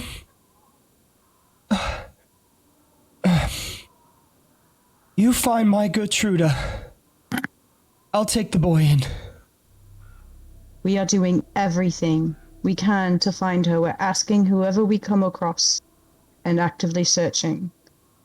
You're the only one I trust with this, Mary. Do you know this hag lady? I mean, have you seen this lady around? Is she the one that stole your Gertruda? Hag, I mean, an old lady with pastries. Oh, pastries? Yeah, she comes by about once a 10 days, sometimes two. Gives out the dream pastries around town. The what? The dream pastries? Dream pastries. So what are these supposed to do, actually? I never dabbled in them much myself. Many of the villagers can't take life here in Barovia, and they'd rather spend all their time in wonderful dreams. You eat the pastry and then it sends you into a dream. Wonderful dream, I hear. A dream that encourages you to give your children to a hag. Well, you seem to be doing really well for yourself, taking care. You seem to be really dealing with the situation pretty well here, I would say. Give children. That's what happened to this boy. Rufus there witnessed his parents handing him over to the hag without a fight. So I would encourage you to never partake in those pastries. That's why he needs a good home with a good mother. Someone who would never do that. Wait. This woman's a hag, a witch? That's right. Yeah. Do you think she took Gertruda? From what we do. Well, you did not hand Gertruda over though. From what we saw, it was a payment of the parents to the hag. And she kind of looks at Rufus pointedly. Like, shut the fuck up. She puts her hand back on Mary's shoulder. It seemed to be a willing transaction, one that you would never agree to. You're far too good a mother for that, Mary. She shakes her head vigorously. I would never. She's my little girl. Oh, you poor boy, come here. And then she opens her arms. The boy seems kind of tentative. He knows Mad Mary, and he's kind of like looking uncertain between everybody and at her. Don't worry, she will never hurt you, and she will not barter you to the hag. She is simply unbelievably in her sadness missing her daughter. That is why she is one that I trust with you. She would never make such a deal. I believe you two can help each other quite a bit. And we'll continue looking for her daughter. And then who knows? Maybe next time we see you two will get along and we'll have a new sister for you. The boy begins walking up kind of slowly, but then he allows the woman to kind of take him in. She fusses over him. Oh, look at you. Your hair's all in a mess. Come, I have a brush.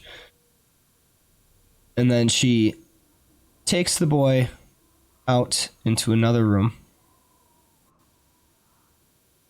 Kind of starts taking care of him.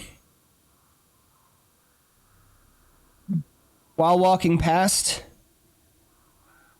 she puts a hand onto your forearm, Soshani. Please, find my girl. I'll take care of the boy. I'll take him in if needs be. Don't have much, but I can make do. So Shani, Oh, hold on there. Here you go. Ernest pulls out the gold coin pouch that he got from the hag. Gives it to her. Oh, this should help you take care of him good enough. Can Rufus insight check this lady to determine her trustworthiness as best as he can? Yeah, certainly. Go ahead and roll insight.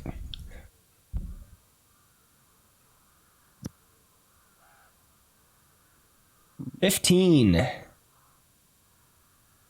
You think she is a very, just simple woman, straight and narrow. You do this, then you do this.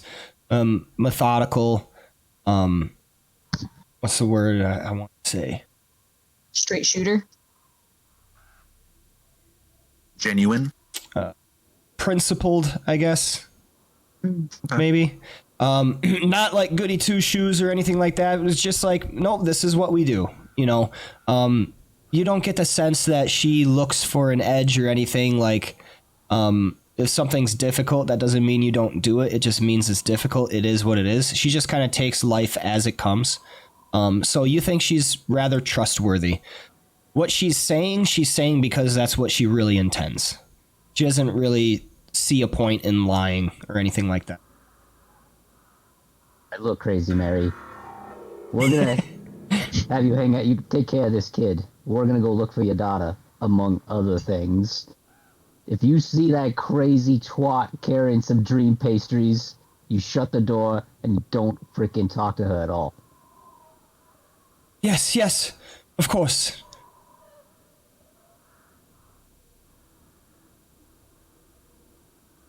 So Shani just does a silent nod, looks at the boy, gives him a nod, and goes back downstairs.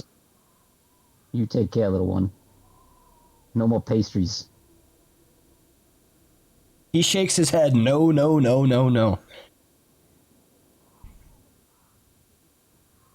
Don't worry, Rufus. Next time we're in the area, we'll stop in and visit them.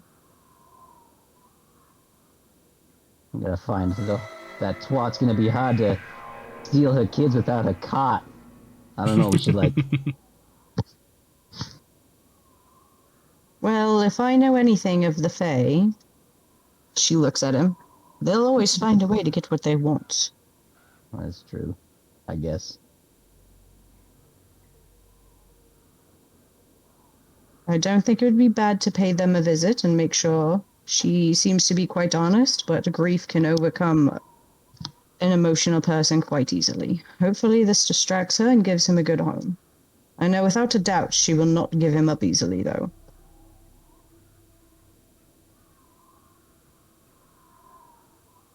Unlike his bloody parents. I leave the house looking back warily and make my way to the street. So where to next?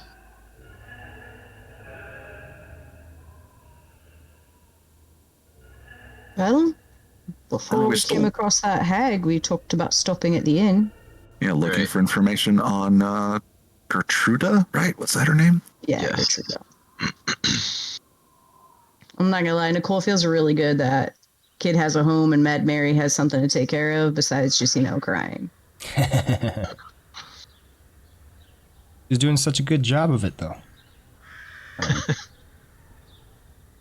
I know, but my empathy ask some of the kicked in townspeople so hard. more about this hag too.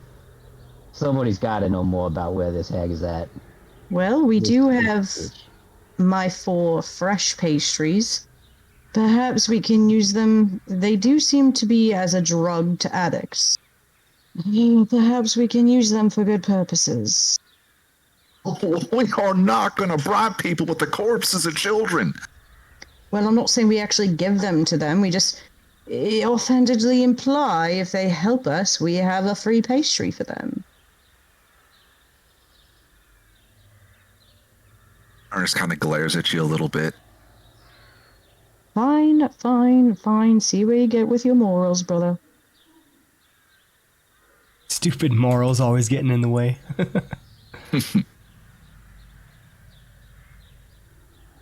All right. All right, Once- that's 2 problems taken care of. Abandoned kid, sad mom. Done. Woo!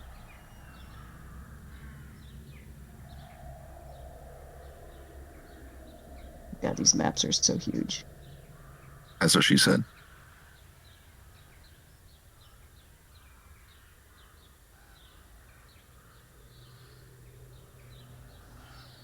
Squeege. I don't have magic household items because I'm in a happy marriage. That's Yep. fantastic. Yeah, I saw that. Oh yeah, our magic household item is, hey, your end table's looking real messy there, buddy. Or the more positive way of, hey, since we're on a break from D&D, do you want to clean that up real quick? I don't want to. That's my response. I don't really want to. Yeah. That's what you asked. Don't ask if you don't want the answer. All right, we rejoin back at the Blood of the Vine Tavern.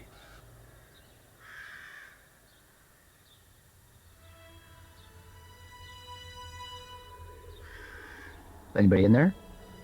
Yes, I am getting them on the map. Sweet. There we go. FYI, as we walk to the inn, so Shani does say, oof, I've had my fill of talking to people today. This one's all on you. That was enough for me. Ernest did not need to be standing on top of them.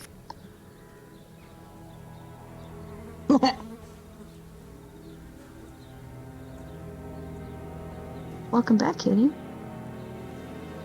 Oh, I also figured out while I was cutting in and out, my USB port isn't broken. Our cat laid on the cord, pulled it out a bit. There you go. Do it. But yeah, just please continue to let me know if you ever get that from me. It's just cord Okay. sensitivity. So yeah, you enter the Blood of the Vine Tavern once again, and just like before, there are the Vishtani women who seem to be the owners, and the bartender Eric, who is just staring off into a distance. Doesn't seem to be completely aware of what's going on. Something weird about that. What do you do?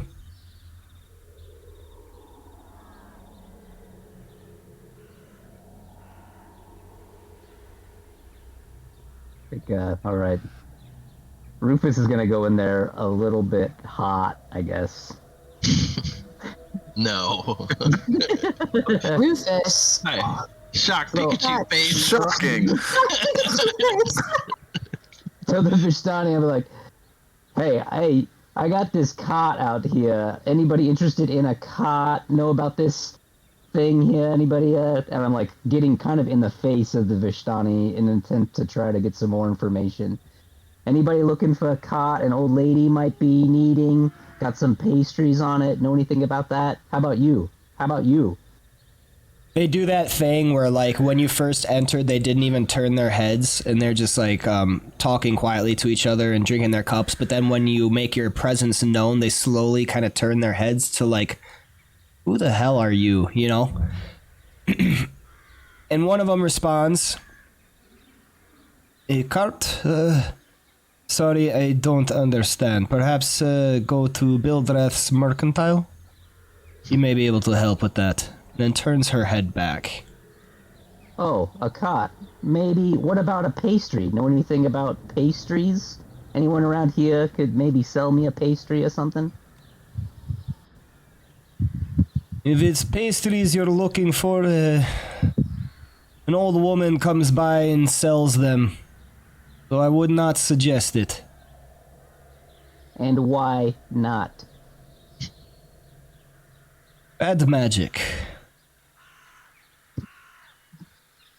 They can Know where be this, they can be addictive, so I'm told.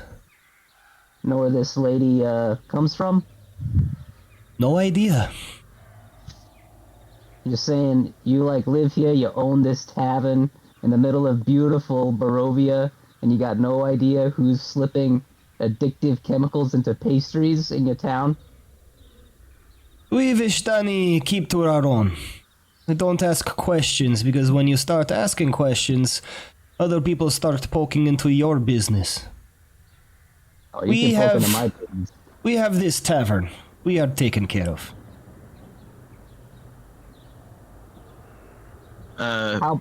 Did they see a girl named, did you all see a girl named Gertruda come through here recently? You're going to have to be more specific. I don't, off the top of my head, remember her physical description, but I give them the physical description. Yeah. Little girl? No, I don't think any of us have. Children go missing often enough. It is a beautiful land of Barovia, as you say. Can I, I'm not the person that should be doing this, guys, but can I inside check them again? Yeah, to see if definitely. they're actually full of crap, which they think, I think that they are. Go ahead. Yep. Can I do an insight check too? Yeah. Anyone that wants to do an insight check can do one. Oh.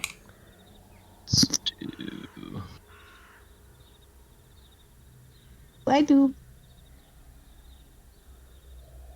All right. Rubicon got a 16, Soshani 15, Ernest 18.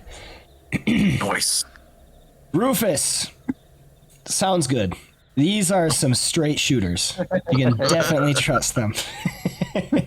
The rest of you get a sense that they're being truthful about the girl.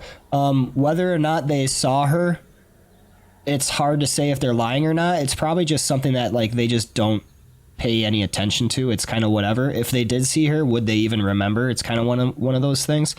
But children going missing seems quite accurate. Almost, it's talked about almost nonchalantly, like it happens so often it's just a part of life. But what really struck you was at the mention of where does this woman come from? They probably do know. Claws suddenly grow on Soshani's hand, and then they kind of disappear back in. Where do the children get taken to? And she's just deadpan looking at them.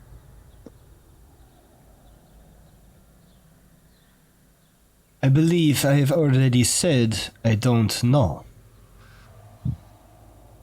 Well, I don't think I believe you. Ernest puts Believe a hand whatever on you hers. wish. The truth is the truth. Could you at least point us in a direction that, like, where this hag might be? She kind of smart-assedly kind of raises a hand lazily, pointing a finger, and then slowly points to the west. I would think that way. It's kind of difficult to go the opposite direction. Unless you're one of us. And then they all kind of laugh. You hear a deep growl in Soshani's throat. Are you so cold to anything in this world that you give such a little shit about children being cooked into pastries? Cold to a world that does not care about us? What, you think us Vishtani have not had our trials and tribulations? The people of this land do not care about us. Why should I care about their children when ours go missing? She lets out a hiss and she says, like, quietly directly, hissing it at her. And yet, the reason we are here is because Vishtani asked for us to come.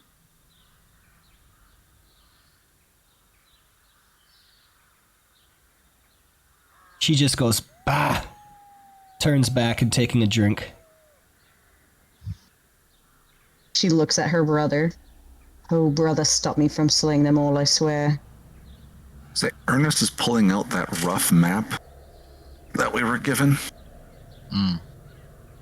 Although all my saves for objects is gone. Uh-oh. So I don't have that map or the other notes anymore. Okay. Yeah, every time they do an update, it writes some. Yeah. It's the mania, man.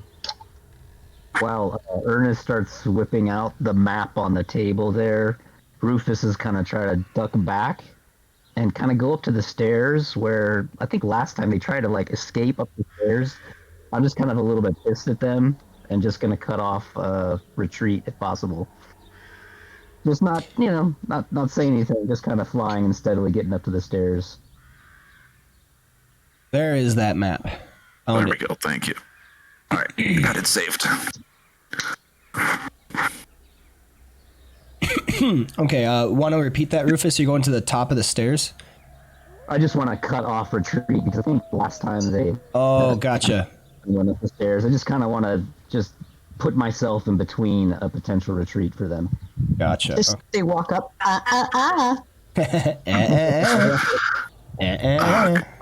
Could Ernest make a roll to see what he knows about hags and where that they generally like to lair? All right. If you are proficient in Arcana and wish to make a knowledge check on hags, go ahead and do so now. Would my fey nature provide any yeah, insight? actually, yes. So you would be able to. Okay. Would Soshani, since she lived with them? Yes.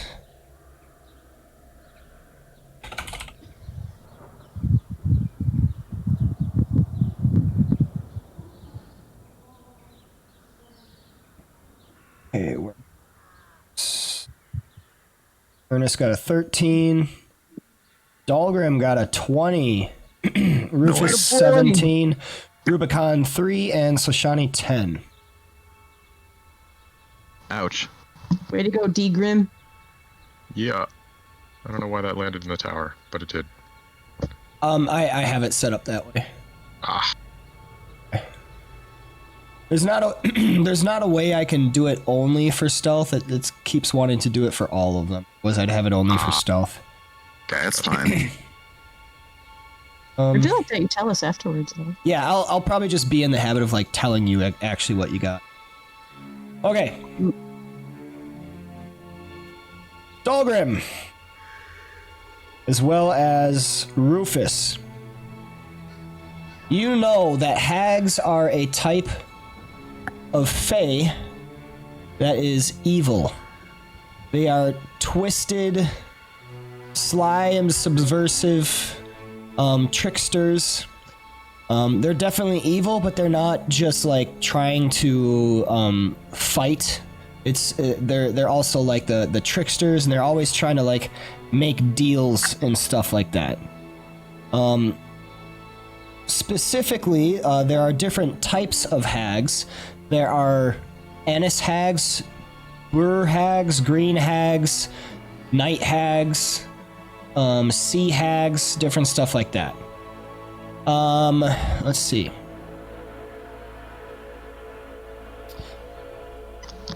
They can be part of covens, which makes their magic more powerful, so they have innate spellcasting and such, and depending on the type of hag, they lean like different ways. Like night hags are about dreams and the nighttime. Sea hags are about like, the sea, naturally. Oh, I thought they were about vision. Yeah. Hags have like a really weird relationship with beauty. They despise beauty, and it makes them really mad. So they try to make everything as disgusting as they can. So like hags are like they decorate themselves and then they change their forms to be as repulsive as possible to mock beauty in a sense. Their lairs are absolutely disgusting grime, and they decorate like bones and talismans on themselves to try and repulse creatures, and the more repulsive they are, the better.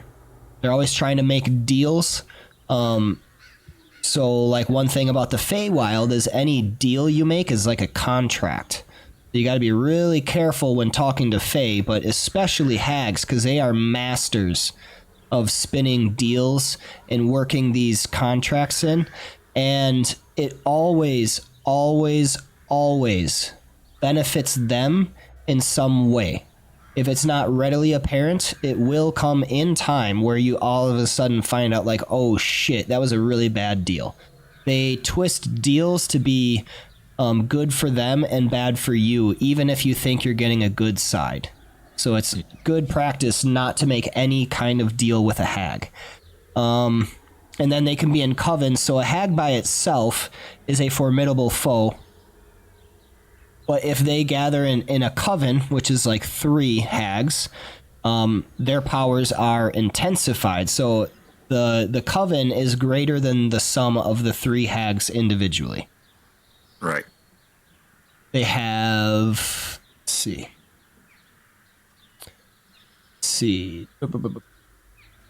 Hags can have dark vision. They make attacks with like their claws when they're in their hag form. They can change shape, so they can like polymorph to appear different. You suspect likely that the old woman you saw was just a polymorphed form of the hag, so that's not how she actually looks. They can step into the ethereal plane and vice versa. So this might be what that hag actually did before. They did etherealness, where they stepped into the ethereal plane, and that's why she actually disappeared, was because she was no longer in the material plane. She was in the ethereal plane. So that's exactly what Nicole was thinking, but so Shiny don't know about it. I was like, that bitch. They have innate spellcasting as well as possibly being able to cast spells through spell slots and stuff like that. They have magic resistance. And they can have some damage resistances as well, such as cold and fire damage, and then bludgeoning, piercing, and slashing from non-magical attacks that aren't silvered. And being Fey, a lot of Fey are immune to charmed, so hags cannot be charmed either.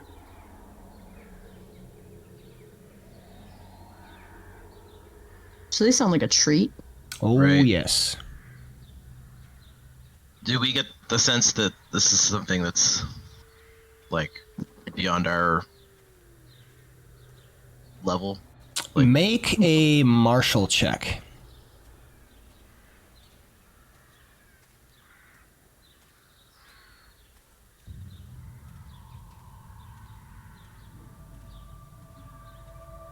I kind of love that it's all in the tower. It's just like, well, maybe. All right, Dahlgrim, you got an 18. Yes, one hag would definitely be difficult for you as a group. See, I can actually give you. What you're saying is we have a chance. Yeah. What I heard. Against one. Yeah. What I heard is we should totally make a deal with this hag. That's what I heard. Yes.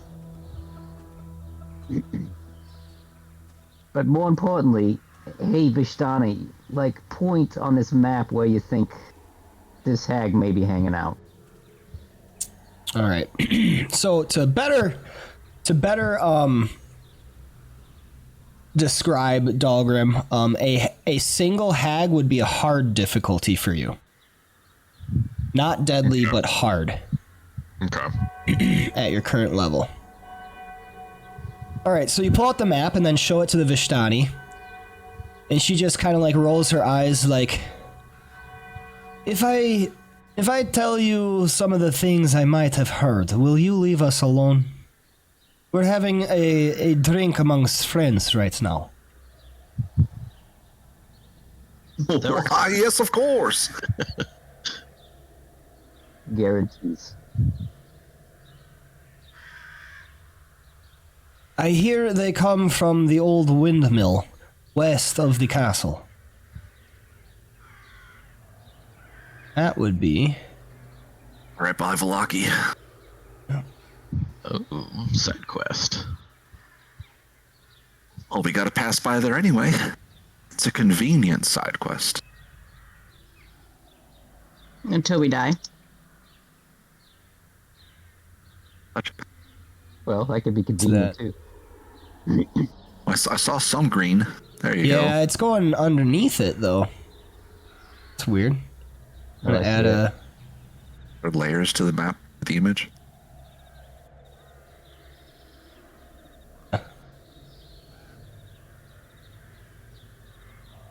Weird.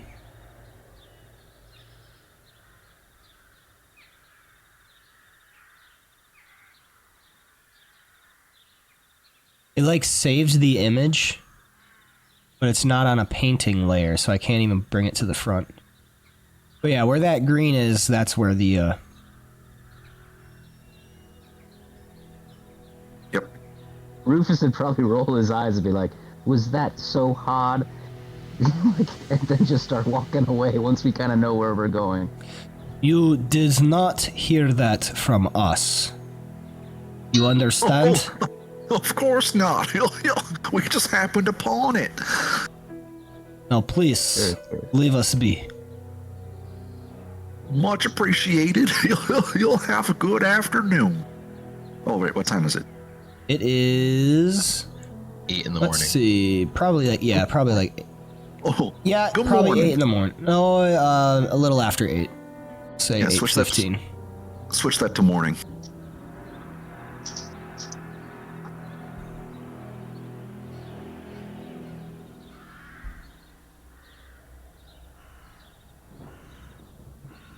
Ernest will roll up the map.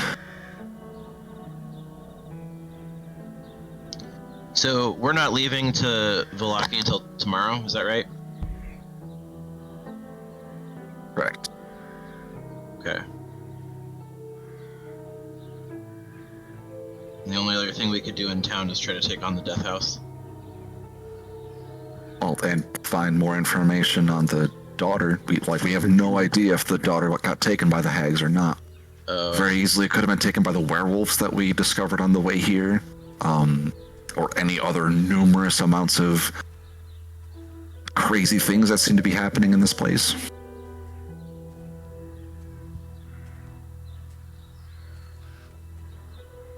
Oh, and Nomad, I think I forgot to mention, I would have gone back the way we came with that cart and thrown all my javelins that were like Okay. sticking in the building, like completely off target. Yeah, gotcha. Roll me a 4d8.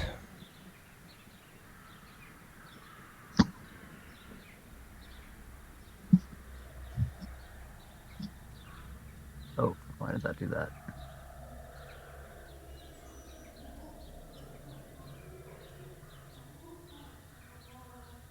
All right, yep, you get all of your javelins. None of them break. Nice. Wow, it's pretty tough being able to stick in the side of buildings and not break. Javelins are a little tougher.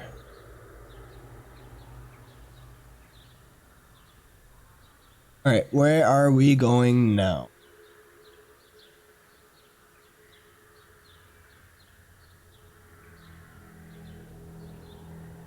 Yeah, I mean, Ernest just stepped outside for a second. We don't have to go anywhere.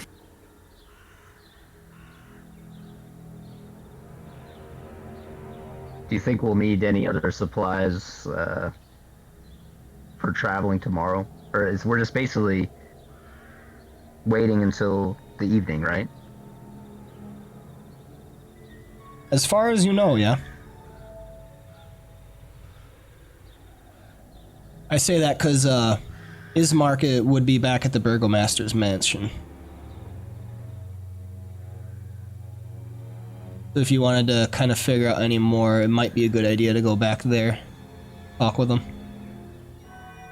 Right.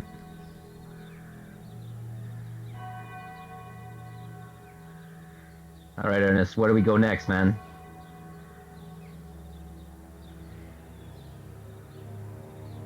Oh, I think we got a couple of different options. We can go try asking house to house, see if anybody's seen the poor girl. We've already asked the burgomaster, and he didn't have any knowledge, unfortunately.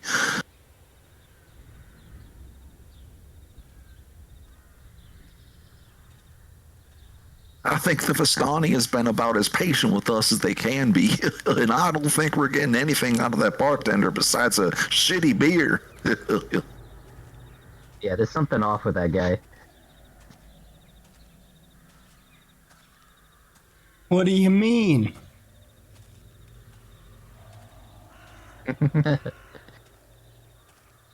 We don't know. That's the point. Yeah, something ain't right.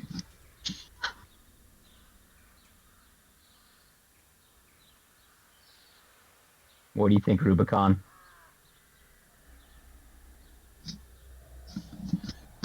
What do I think about what?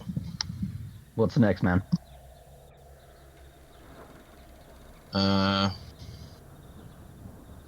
Well, like Ernest was saying, we could look for more, like try to investigate more. Are we holding off on going to the windmill because we're terrified of them? Because that seemed like a pretty hot tip. No. That's what I was thinking.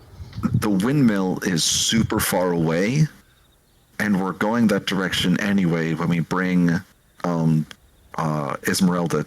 Right? Is that her name? Oh, what's her name? No, We're it's just killing Ireena. time until then. Ireena. I didn't begin with an I. Ireena to Vallaki. Ah, okay. Like, do you not see the rough map? Yeah, no, I was looking at it. Okay, so it's But I guess like if we have to go in a different direction, we don't have the time to do that because we're supposed to go to Vallaki tomorrow. I mean, We it's only only 8 have, in the like- morning.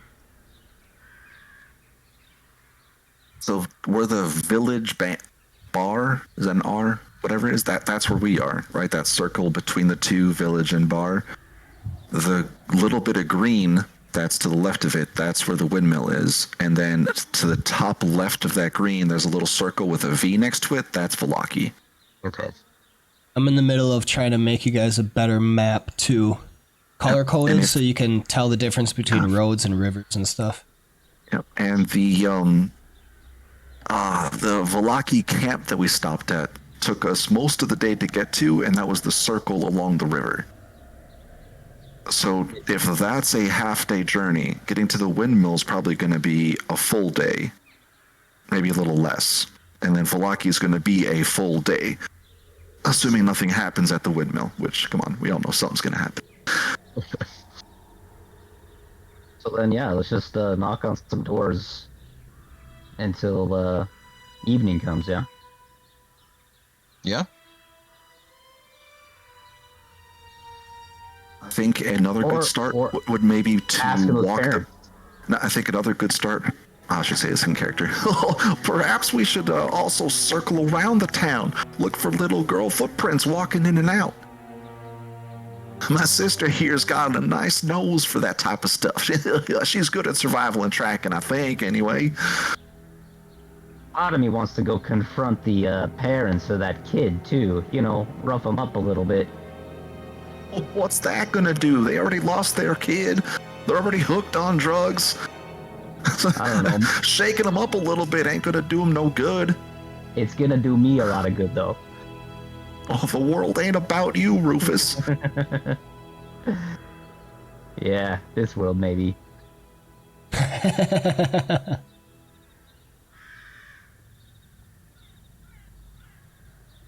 All right, well let's get looking. Yeah, let's do it.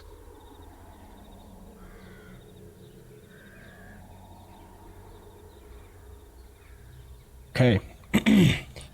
So, I'm hearing you guys kind of want to do downtime until the midnight, or you want to actually go out and look for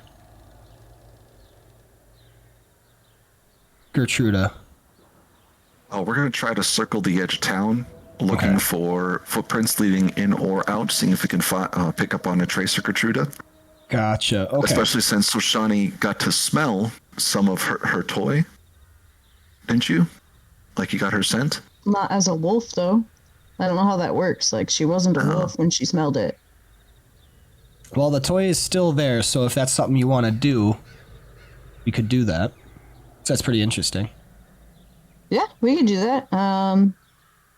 Let me see if anything is better than the dire wolf at actual tracking. I don't think so, but let me just check. Because dire wolf already gets So you should have keen senses. I think that's the only. keen hearing and smell. Yeah, that's the only. So I get advantage on anything with smell, like perception. I don't think there's anything better than that offhand. I'm just looking. Yeah.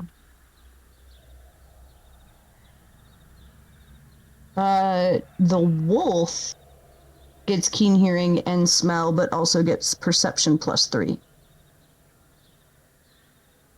Okay. That sounds like it's better. Yeah. So my Well- passive perception is 13. Well, the only downside is normally tracking as a survival roll. Yeah, it would be That's- survival, but for the wolf, I would probably give you advantage on. If you do the, So Shani is also proficient in survival. Yep. Would that carry over as the wolf? yeah. Okay.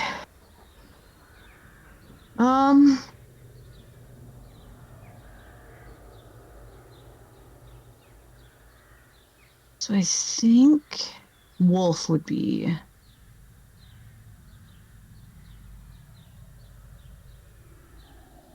And I mean, she saw plenty of just standard wolves in the woods in their house growing up. That's one of the reason that they were not supposed to go in the woods. I'm just trying to think.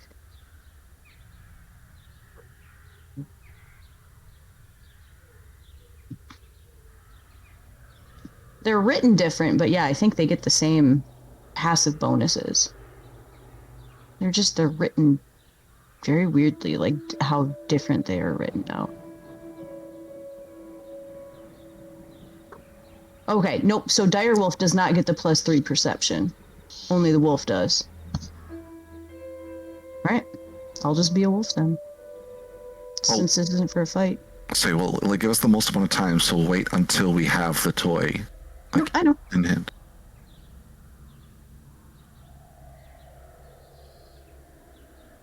But Okay, like so as we walk and talk, so Shani would nod and be like, my wolf is quite keen on being able to grab scents out of the air, and my own survival instincts can be used while I'm in such a state.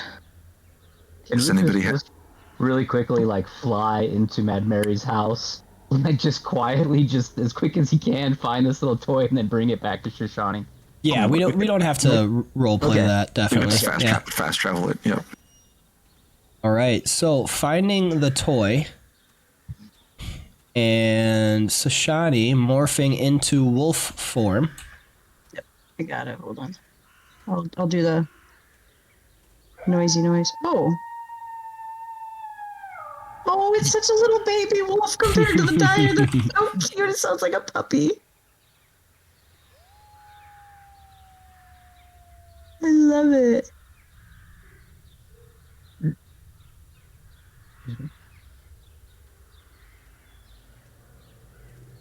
Okay.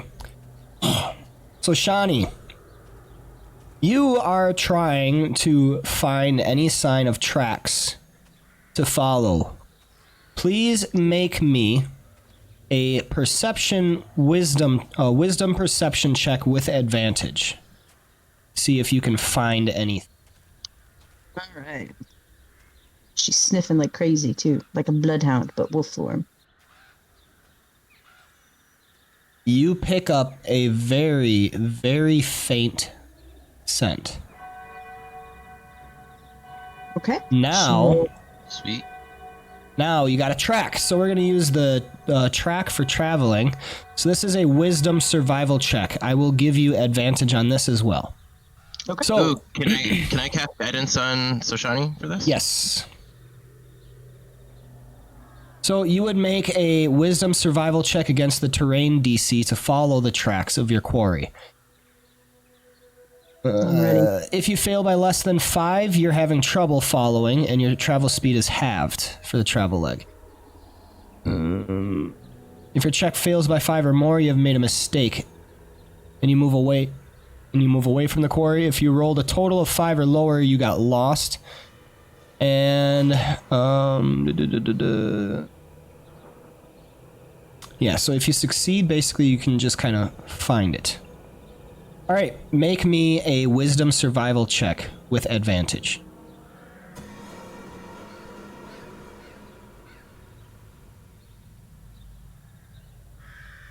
$25. Ooh. Okay, so Shani, Good roll. you're able to kind of follow this scent from this little girl, Gertruda, that you have found on the, what do you call it? The doll. It does seem to go west.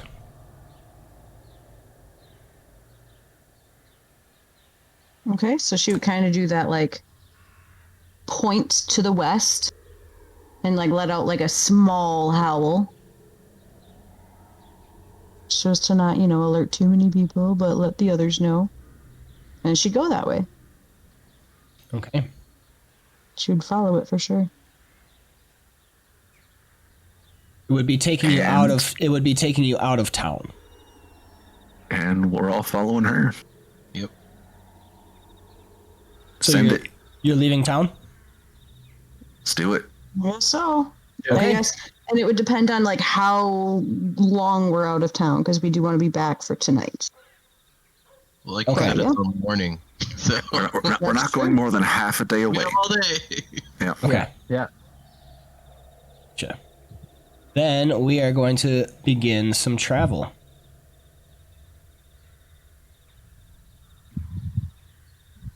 I Right. guess as the travel master, our pace is going to be slow in order to focus on getting the scent right. Okay. So, Dahlgrim, what travel activity are you going to be performing? Share them with Can you. you share? Yeah, say thank you. Can you share us? Because And then Ernest, if you have one. yeah, give me a second. My headset's trying to die on me here, so I might cut out. Use healing word. Yeah. God, I'm funny.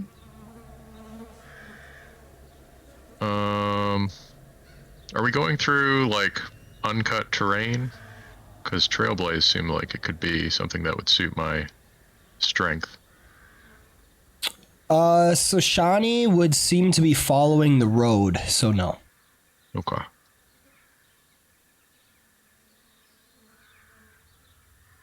I always think uncut terrain looks a little bit grosser than just cut terrain, but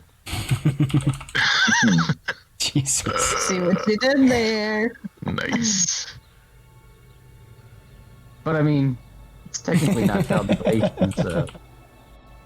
Anyways, I guess I'll I'm do hoping his navigate. wife is sitting like right next to him, being like, "What the heck?" But we don't. I don't think I have navigator's tools. Navigate can be done with. Does it need navigator's tools? Also wisdom. You could use navigator's tools or wisdom survival. Yeah, wisdom's not my strong suit. Let's do But scout then. Yeah, so Shani would be tracking, so you wouldn't probably need to do navigate. Okay, scout. Yep. Ernest, what are you doing? I was also going to do scout, so I'm picking a different one. Ooh, let's do sneak. Why not? I'll like stay right by Dahlgrim. Hopefully provide advantage in case we get ambushed or something. Okay. Rubicon.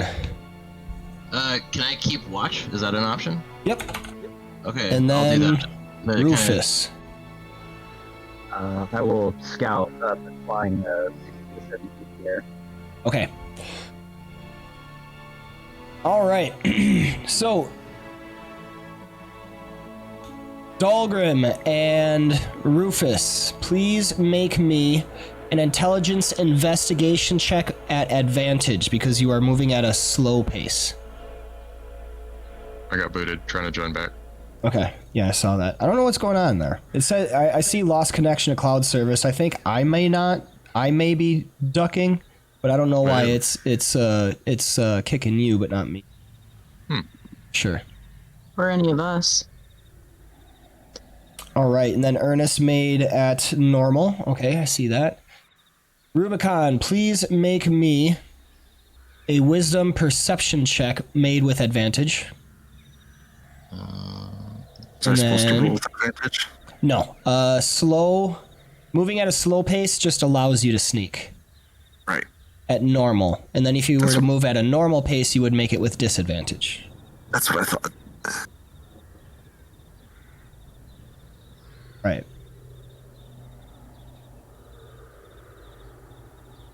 And so Shani's already got her track in there.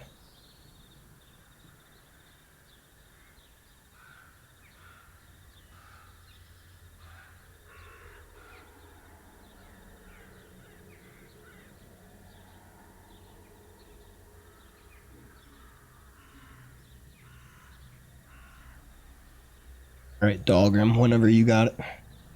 Yeah, I'm just restarting completely now. See if that refreshes anything.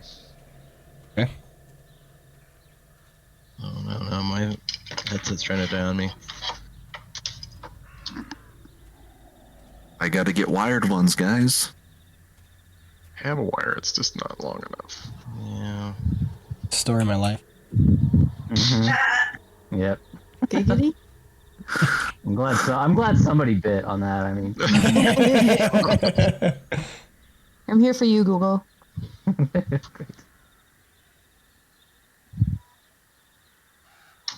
Yeah, I'm not reconnecting here for some reason. It says you are on my end. Did you close out Fantasy Grounds completely? Yep. Like go into your task manager and do it. Oh, nope, I just got booted. It's Nomad. Is it me? No, Okay. Nomad. Oh no. What have you done? You broke it. What have you done? I can't believe you've done this. I'm gonna reload real quick. I wonder if they had like a last minute update or something. All right, Maybe. be right back.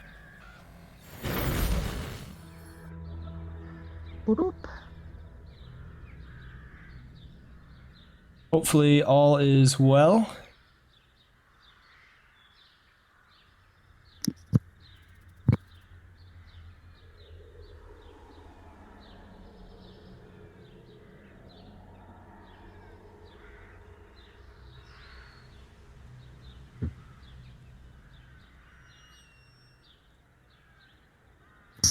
I will say, though, I really do appreciate you guys being willing to talk coffee with me. My husband loves the smell of coffee, but hates coffee, so...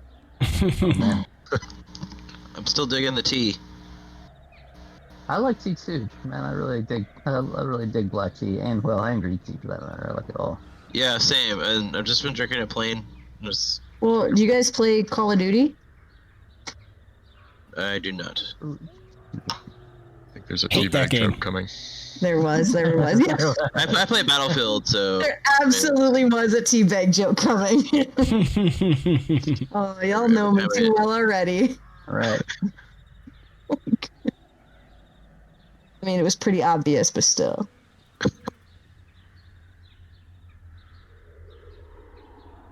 All right, I am back. Hey, Wolf Shani in the house.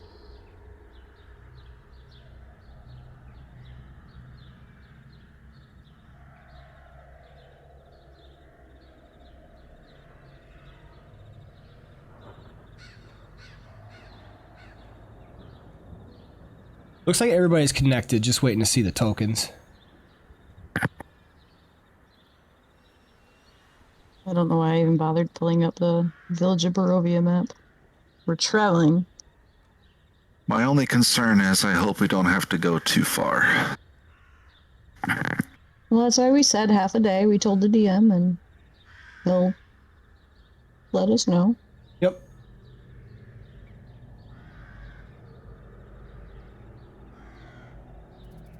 Because if she was like brought all the way to the coven, then well, we're not going there. We don't know where we're going. Exactly. I'm just like by the windmill or by Vallaki or to the monastery. Like, I will be right back. I actually need a bio break real quick. Maybe we'll get lucky and find her dead corpse just like a few feet outside of town. Well, that wraps that up.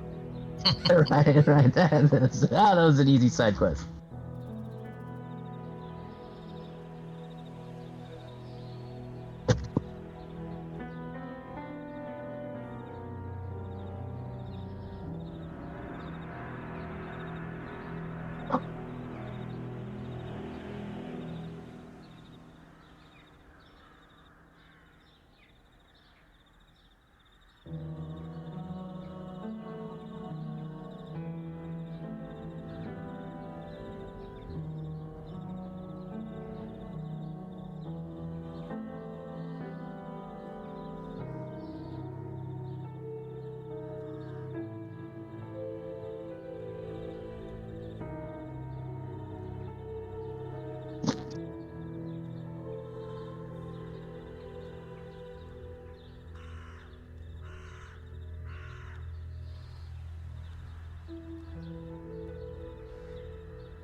Hello? Are we here? Uh-oh, did I lose him? Oh my god, I realized I was on mute. Damn. Oh no. I was like, hello? Where is So much everyone? contact. Yeah. Hello. Okay, so everybody's here? Everybody good? Yep. Yes. Okay. So, we begin our travel leg. So, I am going to give you a different map of Barovia.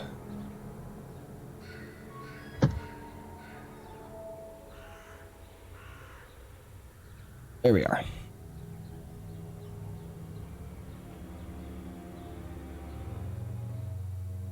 So, everybody should see the southeastern kind of part of Barovia revealed. And you got this little compass. Does everybody see that? Yeah. Okay, so that is where you are. Going at a slow pace with all of your checks and everything, you are able to travel at 4 miles per hour. So each one of these hexes is a quarter mile. Right? So 1, 2, 3, and 4 gets you to that cross bridge. Same as before. And that is after 1 hour. If that makes sense. Yep. Okay? I'm back, by the way. So Shawnee actually brings you along right on the road. It literally just follows the road. After an hour...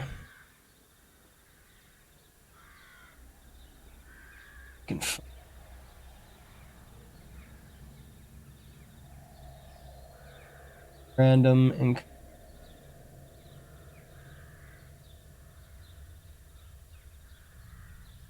Say, I had a feeling I should have done Direwolf just in case, but Wolf is a lot better at tracking. Okay.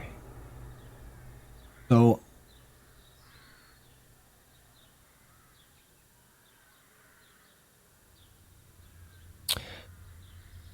An hour passes following the road, which will take you to 9:15.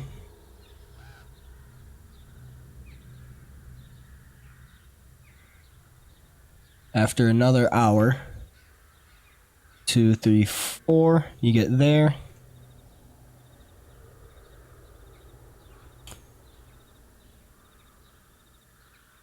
And 15. Traveling along, you end up at that crossroads. Gallows. Yep, where there's the gallows. So after 1, 2, yes. So at the crossroads, it is now 11:15. 3 hours of travel. What time do we want to be back? Well, he's going to be at the graveyard till midnight, so we got time. Yeah, okay. And then we can get a long rest in, because if they want to leave at 6 a.m., don't we have to do like 8 hours of long rest? Oh, we'll just say, too bad you stayed out till midnight. Just kidding. I mean, we do need 8 hours, yeah.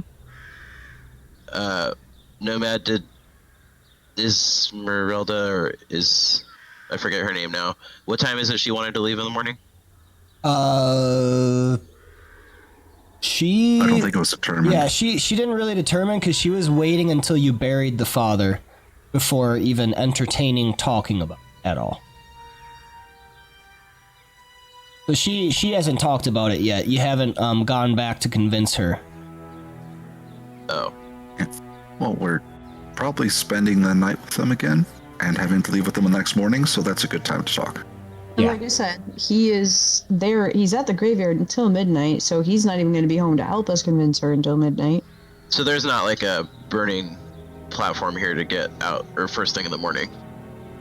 I don't think so. No, with all the information you have, there isn't anything forcing you to move out. It's more just that Ismark wants to move his sister, but that hasn't even completely been figured out yet.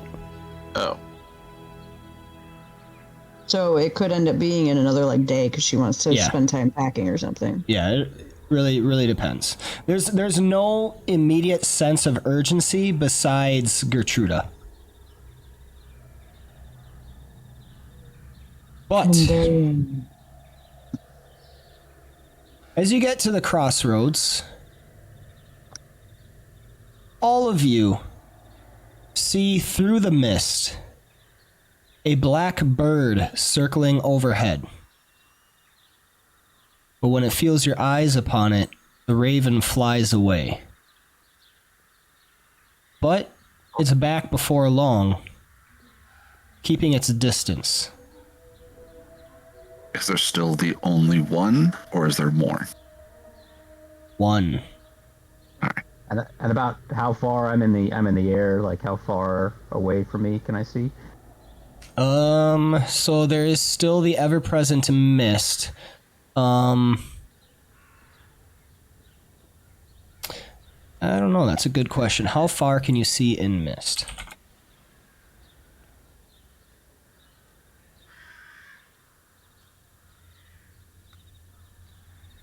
Fog cuts visibility down to 1 kilometer, meaning it will prevent you from seeing further away than 1 kilometer from where you're standing.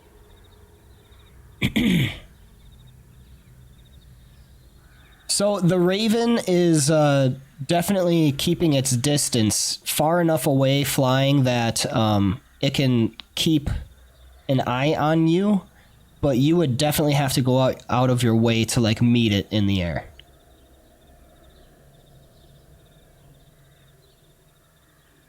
Well, Shawnee just barks at it and keeps tracking.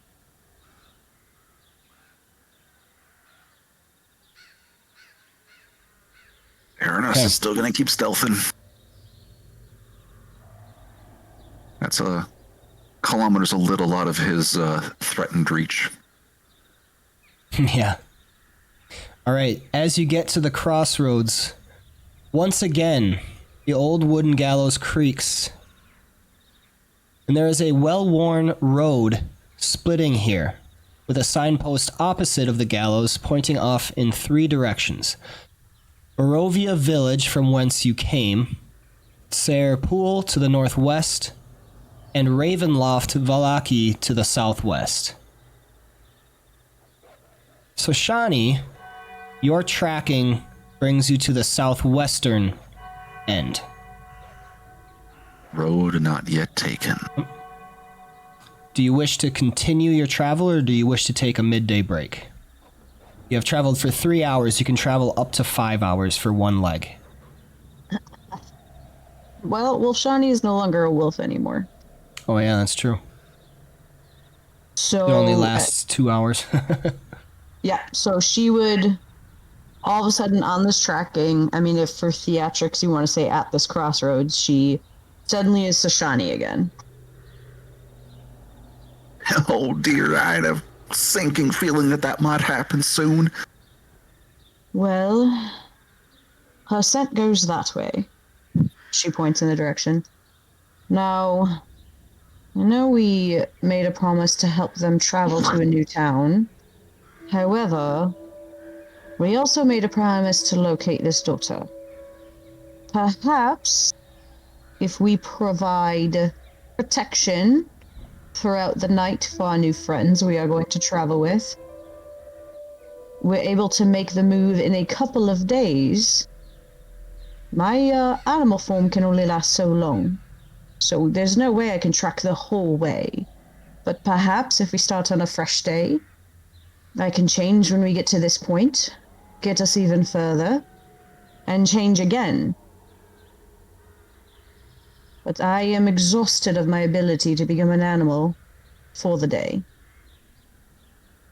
Well, it's an option. Were you able to tell if she was like carried or if she was walking? Like how strong is the scent? Excellent question. Nomad, would I have any idea? You don't. You just smell the direction of the. You just smell the remaining scent. Can't really decipher anything else. Do I have any idea? Okay, so I wouldn't have any idea how old it is. It's a little older.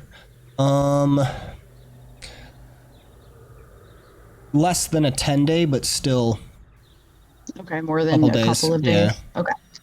Just trying to say, unfortunately, brother, I do not know in which manner she traveled this way. Only that she did, and that it's been more than a couple of days, but less than a 10. I do think this should actually become my priority. If we can provide protection to them at night from Strahd and his monsters, and continue our search for this girl, if we balance them correctly, we can do both. Well, we have been warned multiple times not to stay outside on the road at night. That's why I suggest we return to our friends, have the discussion with them. I know he wants to leave immediately. I know she's on the fence. I would really like to find this missing girl. Oh, I would too. Is there any chance you can follow her in your normal form? You do have a keener sense than I do about these types of things. I am trying to see if I actually have any... I mean, I know you have higher wisdom than me, so your perception's bound to be higher. And your survival's bound to be higher. It is, but... What direction is the raven in? Does it look like it's between me and the northwest or between me and the southwest? Can I tell? It's definitely coming from... It's definitely, like, floating between you and the west. But, let's see. So if I were to chase after it, which direction would it go? Would it go north or south or to west? Kind of northwest. Northwest. Okay. Yep. Wait. So Shani does, as Ernest is talking about the girl, so Shani's reminded of the raven. Oh, just a moment. And, let's see how this works. She starts muttering some words, and her hands wave, and all of a sudden she tries to talk to the raven. Okay. That's my one free use of the day.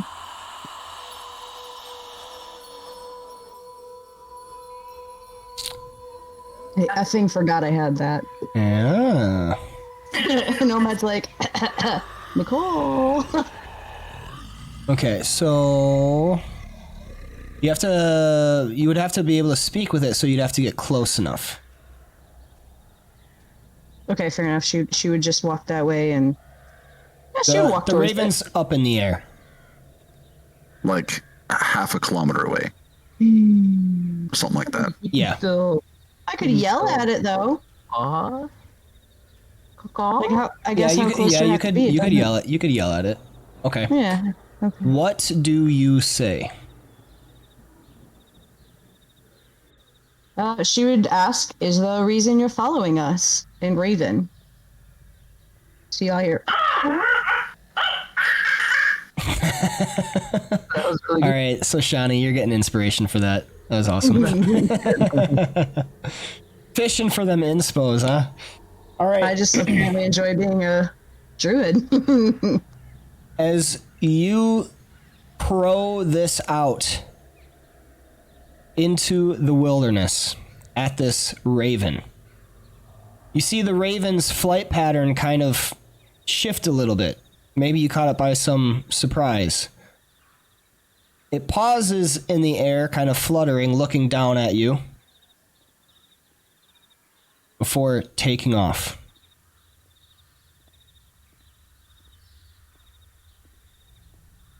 Which direction does it fly? Northwest. So it's kind of the direction we came from, but a little more northern, right? No, you came from the No. east. It goes northwest. Oh, Yep. it's Yep. okay. I'm really good with compasses. Like away from the tracks for Gertruda. Correct. Like towards the direction of Serpool-ish. Yeah. Alright, so she kind of walks back. Well, that was weird. He ignored me. Quite rude. Oh, Raven's known to be rude. Well, actually, usually quite communicative. They're smart creatures. Yeah, Sly, for sure. this was odd to you. Oh yeah, sorry, Seems- Nicole's using her real life animal notes. Yep. But yes, this definitely was kind of odd. You're used to ravens actually kind of being excited about talking. They're quite intelligent, and I can't tell you the tales I've gotten from ravens. They're usually quite excited. This one said absolutely nothing. Does not give me a great feeling. Should keep our guards up. Agreed.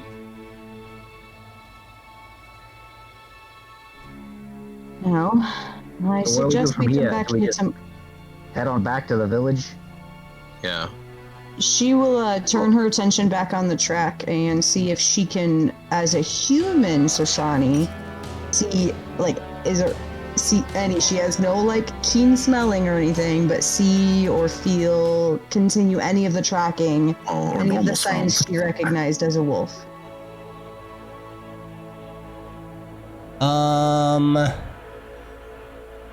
Make another wisdom survival with advantage because you're traveling at a slow pace, but it's not due to your keen senses. Gotcha, okay.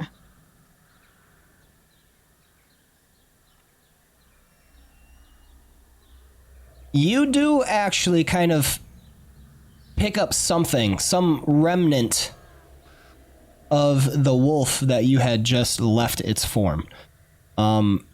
It continues following the road to the southwest, where the signpost says to Vallaki. Should say, well, answering Rufus, we have plenty of daylight left, and I have enough of my senses from the wolf left to know she has been on the road this whole time, and she carries down that road. We could travel that direction and ask around at that location. Well, I mean, we could, but do you have her scent or not? What if she goes off the road at any point? Or we turn tail for the day and we simply sit around a house. Either way, we're going to probably end up having to ask some questions. So if that next area is close enough, we can go to that area, ask a few people we see, and then return, or we just turn now. I guess I'm confused. Did you say that she could smell it a little bit? Nomad? She could smell it very faintly, some remnants from the wolf, but you don't think it would last super long, maybe like 30 minutes. He gave me, like, still transforming out a wolf. Damn it! Oh, wait, no. She spoke in bird, so that cleared her throat. Woo! Saved it. I almost failed all of us. Should say, I was able to smell a little bit, but that's just because the wolf blood is still leaving my system. My smell would be of no use from here on out. And on the sign, that road said it goes to what again? Vallaki and Okay. Ravenloft. and Ravenloft. Yeah, so basically, out of character, we can't depend on Soshani's smell anymore. She can't animal form anymore for the day. Well, Right. Ernest pulls out the rough map again, and from what we saw, Ravenloft is relatively close, but Vallaki is a long ways away. And if those are the only two things on that signage, there's probably nothing much between here and there. Besides the windmill, which is also marked. And a gate. Blinsky is from Vallaki. I'm definitely down to, like, go back and pack it in for the day. Yeah, Ernest would say, I agree. I think we've done just about all we can for the day. We have no telling if her scent goes off the path at any point, and it looks like the path breaks off between Ravenloft and Vallaki, right up there, kind of next to the windmill.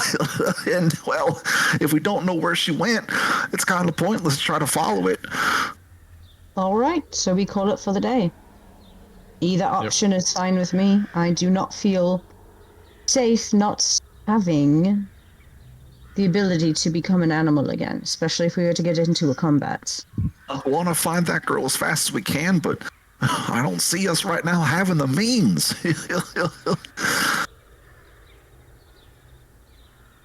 All right, so I guess we're heading back. And so Shani's going to keep an extra eye out for the raven.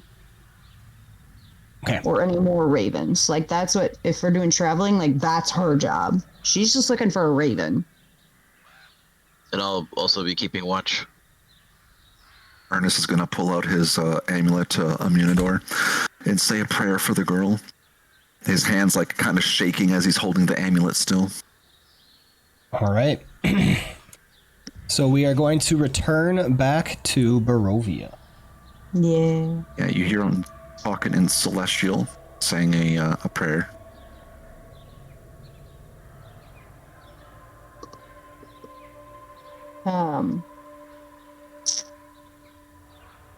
As they are doing this, seeing her brother shaking, how long does that last? 1 minute. Never mind. What? Calm emotions affect stress permanently. It lowers your stress, but it would not get rid of the affliction. Correct. Well, I know. It was like Restoration. if it was like an hour, she's gonna say like for the traveling, she calms everyone down, but it's only 1 minute, and then they're back to being, No, it affects it permanently, babe. Like, it would let me take a D4 off it if you want to use it. Okay. It'd still be You helpful. don't have to, though. I mean, if we're doing it before arrest, then it's whatever, right? Yeah, right. That's what I'm thinking. Like, So let's get back, and hopefully, assuming we don't encounter anything on the road, then we can patch We each just other go up. right back to the burgomaster. Yeah, I think that's where I would go. yeah. Because we got to talk to this lady about about going to Vallaki. I mean, I guess we could convince them that we have to go that way anyway. So Well, We could also give Mary an update. I would say so. Shani would actually ask if we should give Mary an update, let her know that we have found progress. yeah, that's a good idea. We want to make sure she hasn't murdered the kid. That too. That too. Like dressed him up like a girl and his little Alright, bonnet. so it sounds like summary is we're heading back, and then we're gonna Then stop she's- at Mary's house, give her an update, and say we will continue this search. Like, Tomorrow. like last we could tell her daughter was alive. She had left town traveling west, but we were unable to track her further than the crossroads currently, but we plan on reattacking it later. Yeah, we've found clues. Yes. Yes, and we won't say tomorrow. We'll just say we're continuing the search. We just Yep. need to give you an update. I see. Okay, yeah, that's good. Let's do it. This is all being discussed as we travel, so it's in character. Okay. As you get a few hours in, halfway through the third hour, you pass the river bridge, but you see a gaunt figure with wild hair and bare feet begin to bound towards you on all fours, wearing a tattered gown of stitched animal skins. You can't tell whether it's a man or a woman. It stops to sniff the air and laughs like a lunatic. That's when you see the ground nearby you begin to crawl with tiny twig monsters. Roll me initiative. Oh, tiny twig monsters. That'd be Well, good. sounds like a band name that Andy Dwyer would make up. You know I'm right. Nobody said you were wrong, babe. If y'all don't know who Andy Dwyer is, Masked rat. watch Parks and Rec. I love that Mouse show. Rat. I always know I can count on you, Nomad. Nope. I watch too many shows, what can I say? Yeah, I have that problem. Never too many. Parks and Rec is my all-time favorite, I won't lie.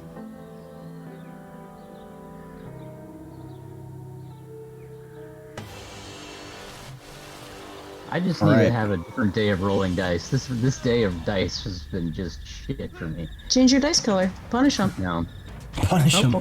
bad dice. We're gonna get through this together. Oh no, I give up on them online. In person, I cuss at them a little, but All right, so I have you on the bridge map. Is this the same bridge where we fought other things before? Yep, you fought the skeleton dude here before. Yeah. We gotta be more careful at this spot. All right, we begin with Ernest Sputer. You're are you making doing? us fight Groot? Yeah. All right. Well, the first thing I'm gonna be doing is trying to identify these bitches if I can. All right, the twig things. They are the closest, so yeah, let's start with that. Twig thing. All right, that will be a nature check if you are proficient. I'm not. So how about the creature in the back? The looks like kind of a womanish. History. I can do that.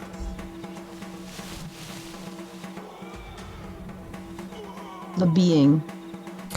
With a 14, you know that this is a druid, a wild druid, seeming kind of like insane a little bit. Oh, It has, let's see, so it is a humanoid. Passive perception 14. It has a quarterstaff that it can attack with. Very likely some spellcasting ability. Roger.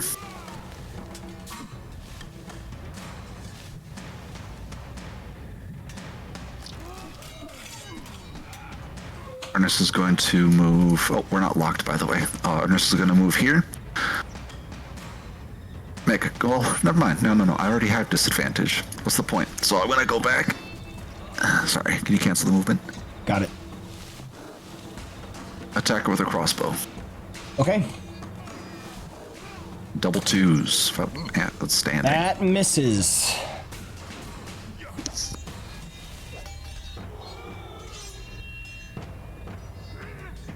Anything else, Ernest? Yep.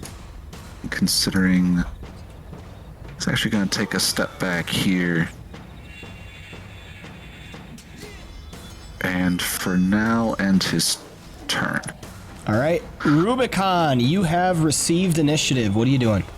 I'm sorry to interrupt, but I've got to get going. Okay. You gotta go. Okay, so Rubicon, I'm happy if you want to kind of take over my gameplay for Rufus. I mean, otherwise, this is a really good, like, we could just say we stopped right before combat. I'm good with that. Yeah. P.2, I got a meeting right at 1. Right. Okay. Yeah, I was gonna say we're about to lose Sharkop too, so. Yep. Okay. Okay. Let's go Call it ahead and here. do that. So we will end it guys. right here. Awesome. Yeah, sorry guys, thanks for. Hey, no worries. No, No you worries, gave no it worries. thumbs up, man. Don't apologize. All right, well shit, yeah, that was fun. I'll Drive we'll, safe. The last call is sounding. Thank you to all of you who have tuned in, who continue to support, show up. Squeege, always awesome to have you. Drake Takes, love seeing your name in there. One of the OGs. And Otto, we gotta get in on some more D&D, man. Even if it's you DMing me. Yeah, using the cloud bot now, so no longer a channel points getting into the cloud bot. Different stuff going on there. I'm not sure why it didn't respond, but I can show you how to do some of that stuff. Talk to you over in the Discord. But yes, all of you that tune in, glad to have you. I love having these people in this community. Love having these supporters. If you want to support further, there's subscriptions. Subscribe to YouTube. That's free. If you subscribe to Twitch, it does cost a little bit. Helps us out a little bit though.